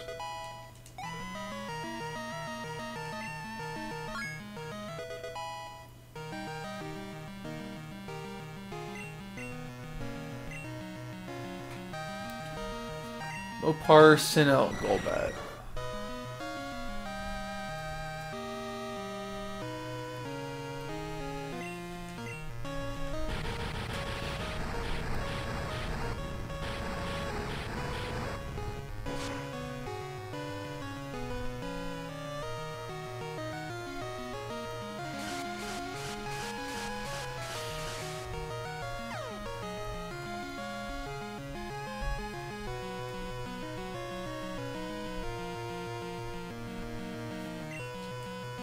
Van Gogh became confused.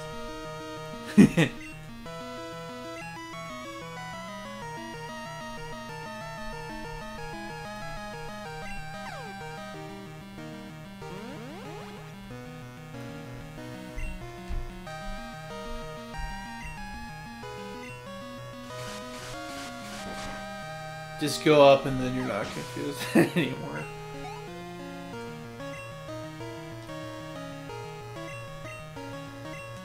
Well, I got a few more guys to knock out here.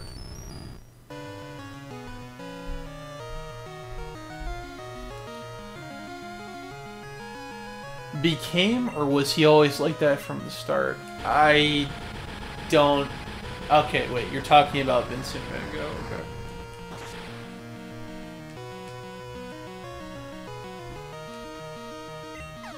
Set your magnet on fire. Don't try that at home. Unless you're doing it through your Game Boy, then it's okay. Okay, so guys, after this battle, Pinball the Dead sound good? Did not get a response earlier.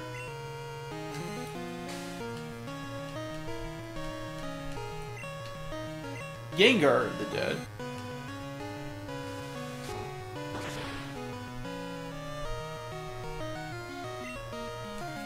Yes. Yes, in reference to Vincent Van Gogh or Pinball of the Dead. Mopar. Mopar. That name makes me think of Moltar. Mopar is about to use Meganium. Not Bills. That's enough. Come back.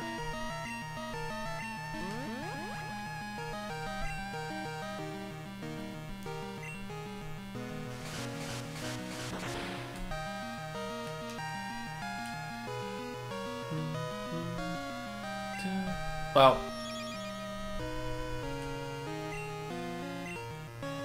Meganium held on there.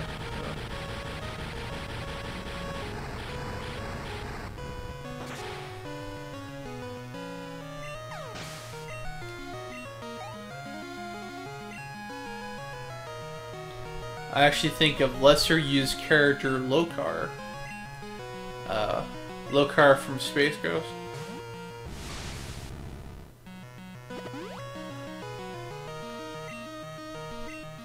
You know, I really didn't want that to happen, but what can you do about it?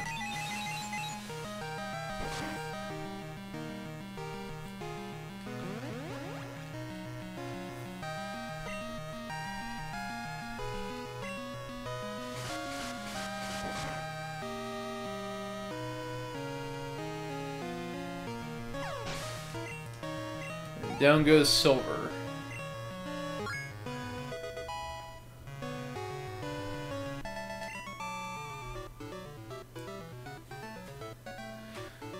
Ellipses, ellipses, ellipsis.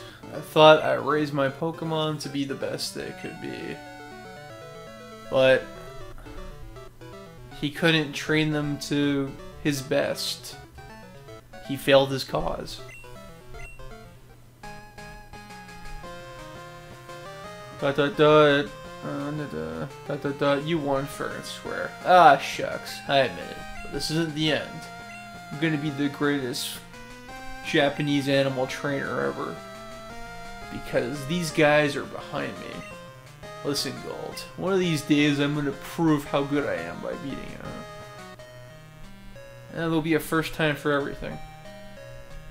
And, oh, I wasn't intending for an encounter. You gotta love the remix of the cave theme, the Kanto cave theme for this generation.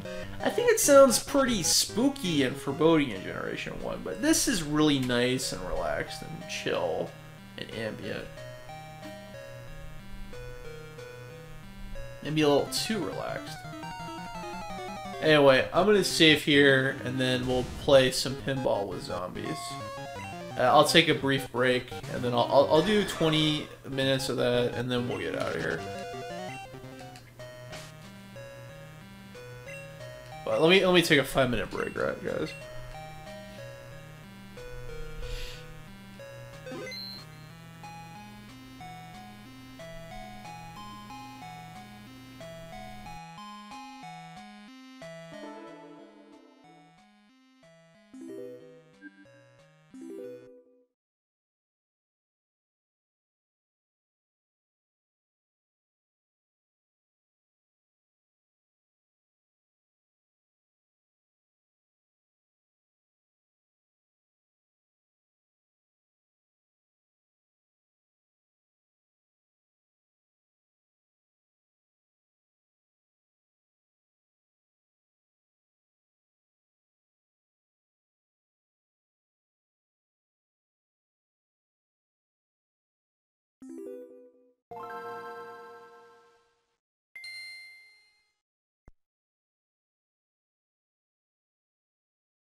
So this is Goldman's headquarters.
So this is Goldman's headquarters.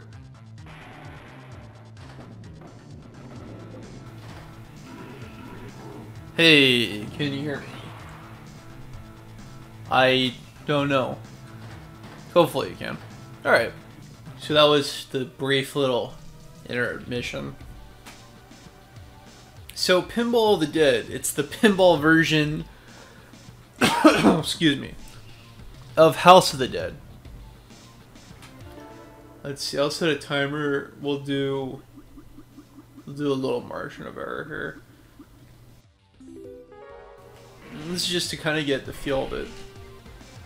It's I think this came out about a year into the GBA's lifespan, and it's just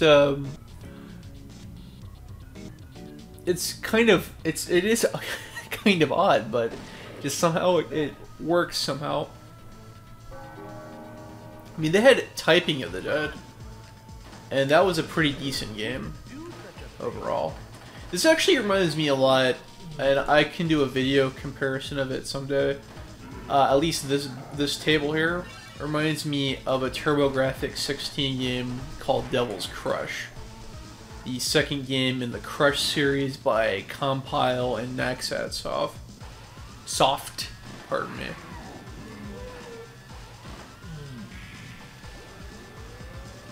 So this game is pretty decent. I feel it's a little bit slow here with these ball physics, though. Is there... Okay, never mind. I just tilted right there with the B button. I was not experiencing tilt earlier. Okay.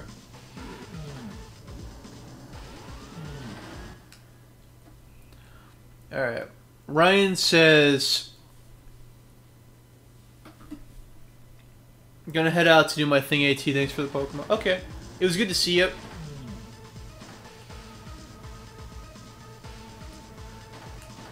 Bradley said that only recently did he appreciate the tongue-in-cheek spin-offs of this series.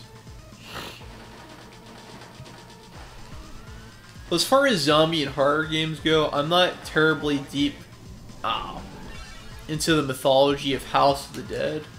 I liked 1 and 2 in the arcade a lot.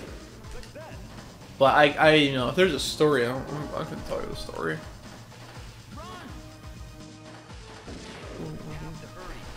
What did I say? What can be said? This is also the most violent pinball game I've ever played.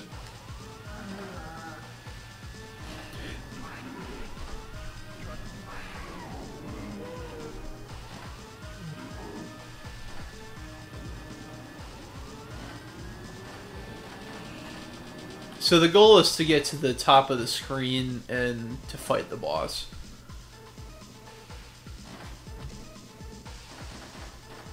Oh no, that's not good.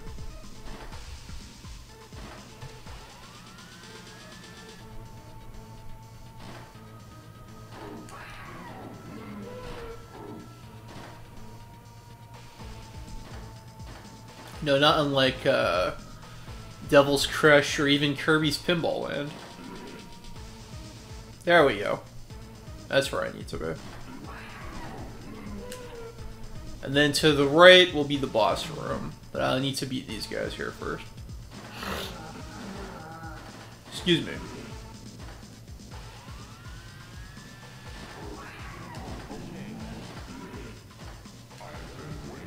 There we go.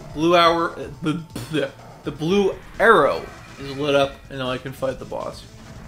Blue arrow. Blue arrow should be a sidekick to the green arrow. Now playing on the CW.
And then there's another boss I can open up here. I'm actually doing pretty decent. I think it's funny that the skill shot, you shoot a zombie. That's pretty funny. Oh!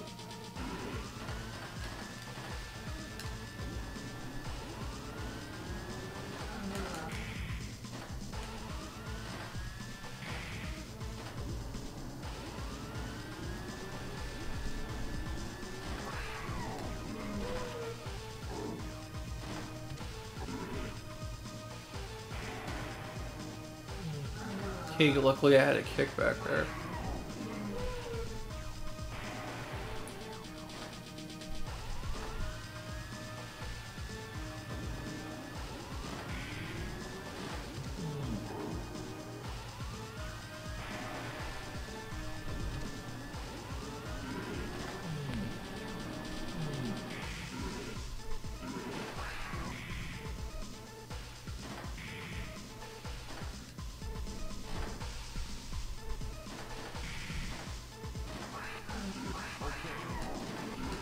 Wonderful, okay. Now aim to the right side. There we go. Not exactly how I wanted it, but there we go. Pyro type B.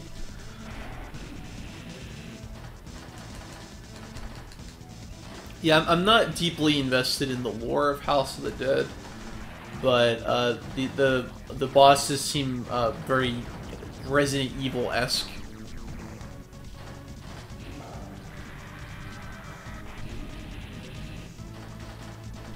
Oh.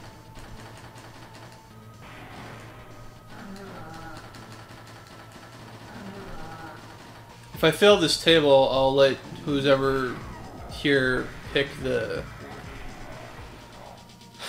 next table I go for. But when that timer goes off, I am gonna call it a night. It spells out death on the lights. That's so cruel.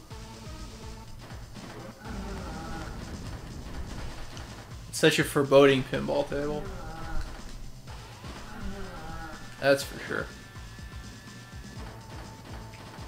I'm a foreboding pinball table. Woo!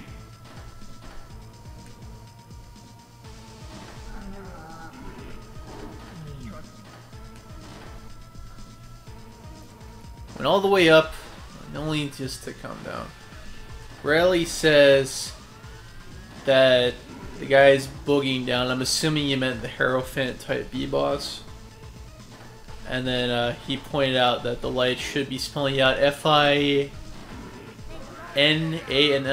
instead of death. Which is a Yu-Gi-Oh reference. To the people who don't know that.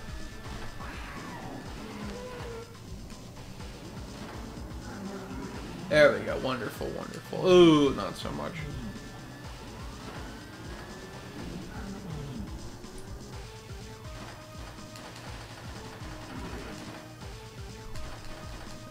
Go in here, go in there, go in there. And it's gonna go down. So, Bradley, you got any observations here? Based on what you say. My thing is that the theme of the game is really neat. The physics are very good. I'm just a bit bothered by, I feel that the ball is a bit slow. I haven't really explored the options enough. Maybe there's a way to make it faster. In some pinball games there are.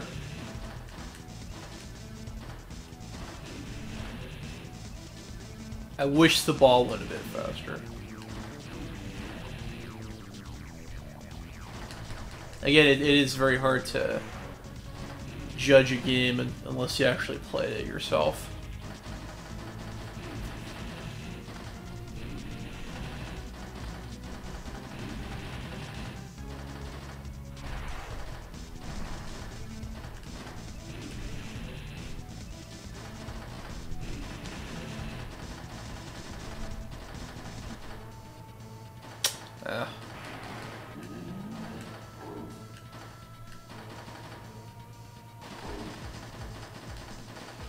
Really, he says, I love this guy. He's having so much fun grooving out.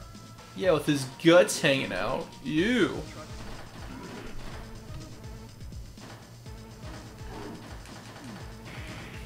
Alright, so if we're censoring the game, instead of death, we're gonna spell out final. Should zombie be changed to unalive?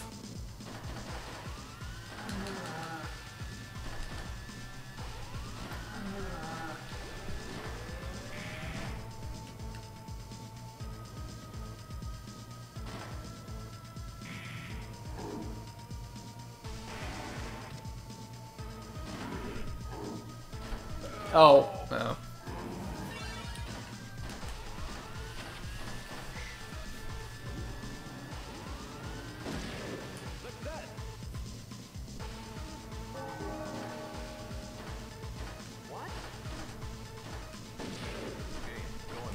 Zombies exist in Yu-Gi-Oh, so it's okay.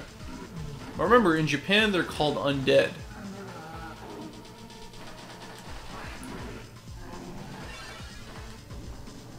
Okay, that was a fortunate ball saver.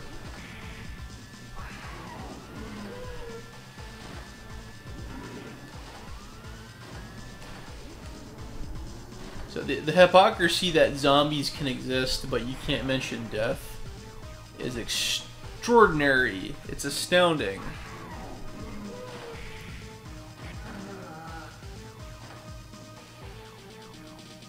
Comes up with these standards. Standards and practices.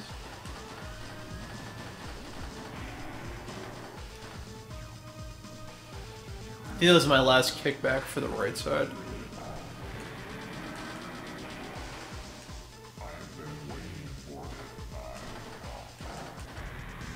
Alright, let's try the boss again.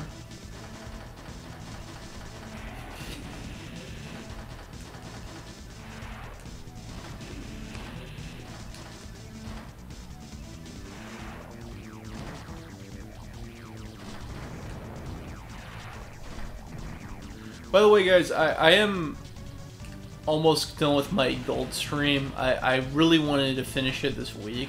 I did want Grant there for it. If I don't finish it tomorrow, then probably Monday.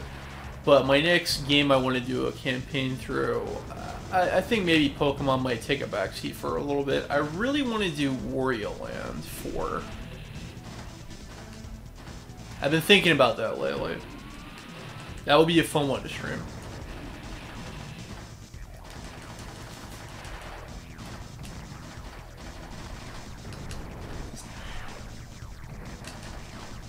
Okay, is he defeated? I can't tell.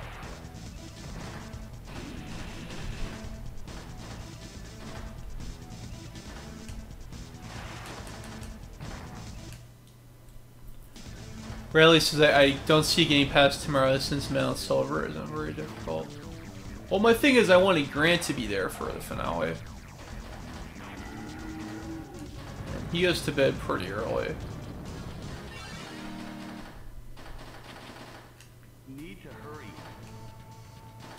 Can't defeat the power of dance. Did I win? I'm pretty sure I won. Right? I beat him. There's another boss here, right?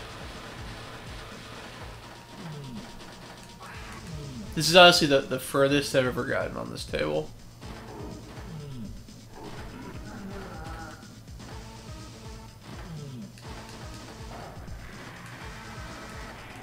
I actually just got this game recently.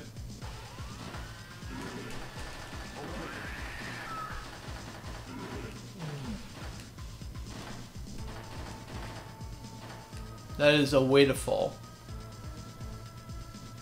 And go. There we go. Oh.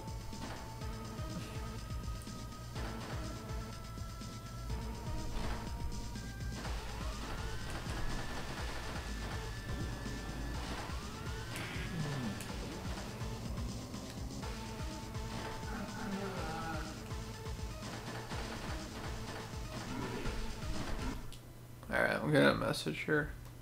Oh, Disco really is that. That's funny.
Nowhere to go but up.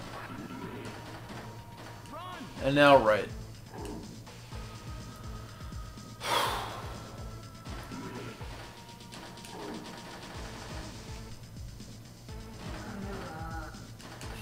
Just hit in there, please.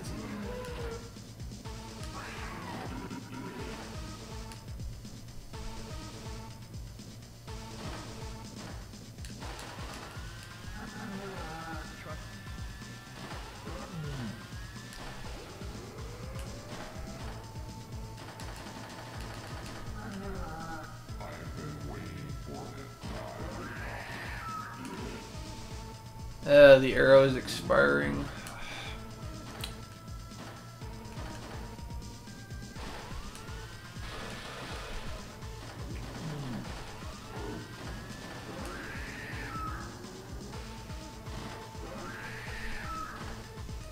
That's horrifying.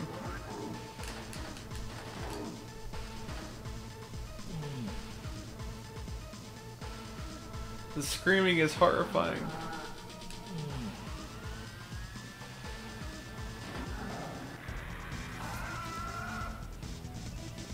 And now I'm facing the Hydra.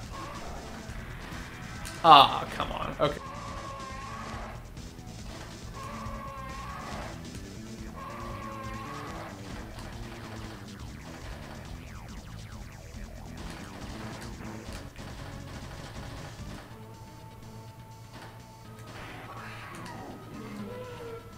Well, that stunk.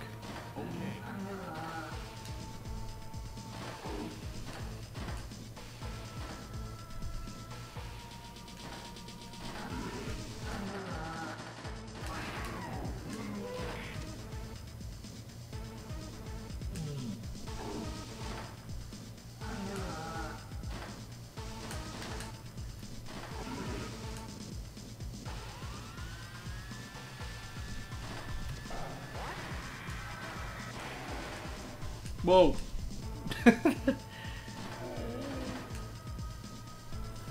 This is a real pinball table. I would be very creeped out by that.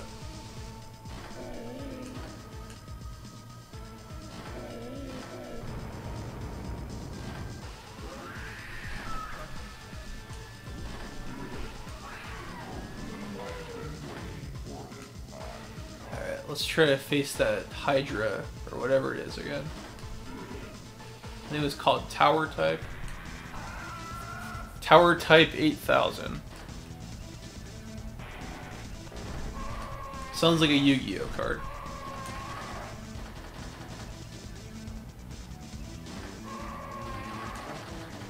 Oh, that was close.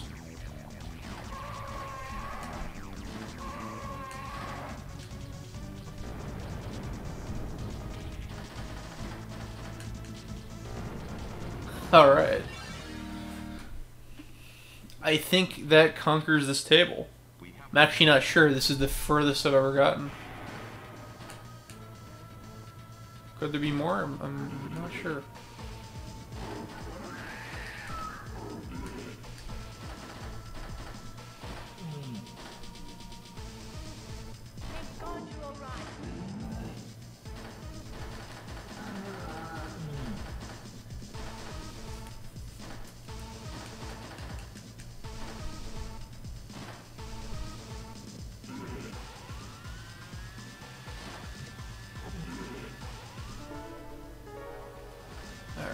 Pretty low on time here. Oh, ah. Probably the worst time to check at the time. I think that's game. Of course. Oh well. That's the best I've ever done.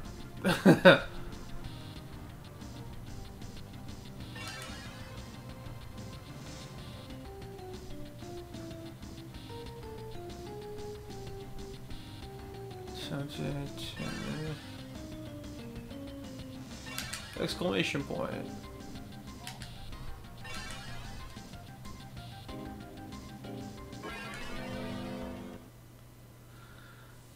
Yeah, I guess I'll just leave it at that. Place to stop. Okay, so tomorrow, same time. last leg of gold. And then we'll take it from there. Alright, I had fun. I'll see you guys later.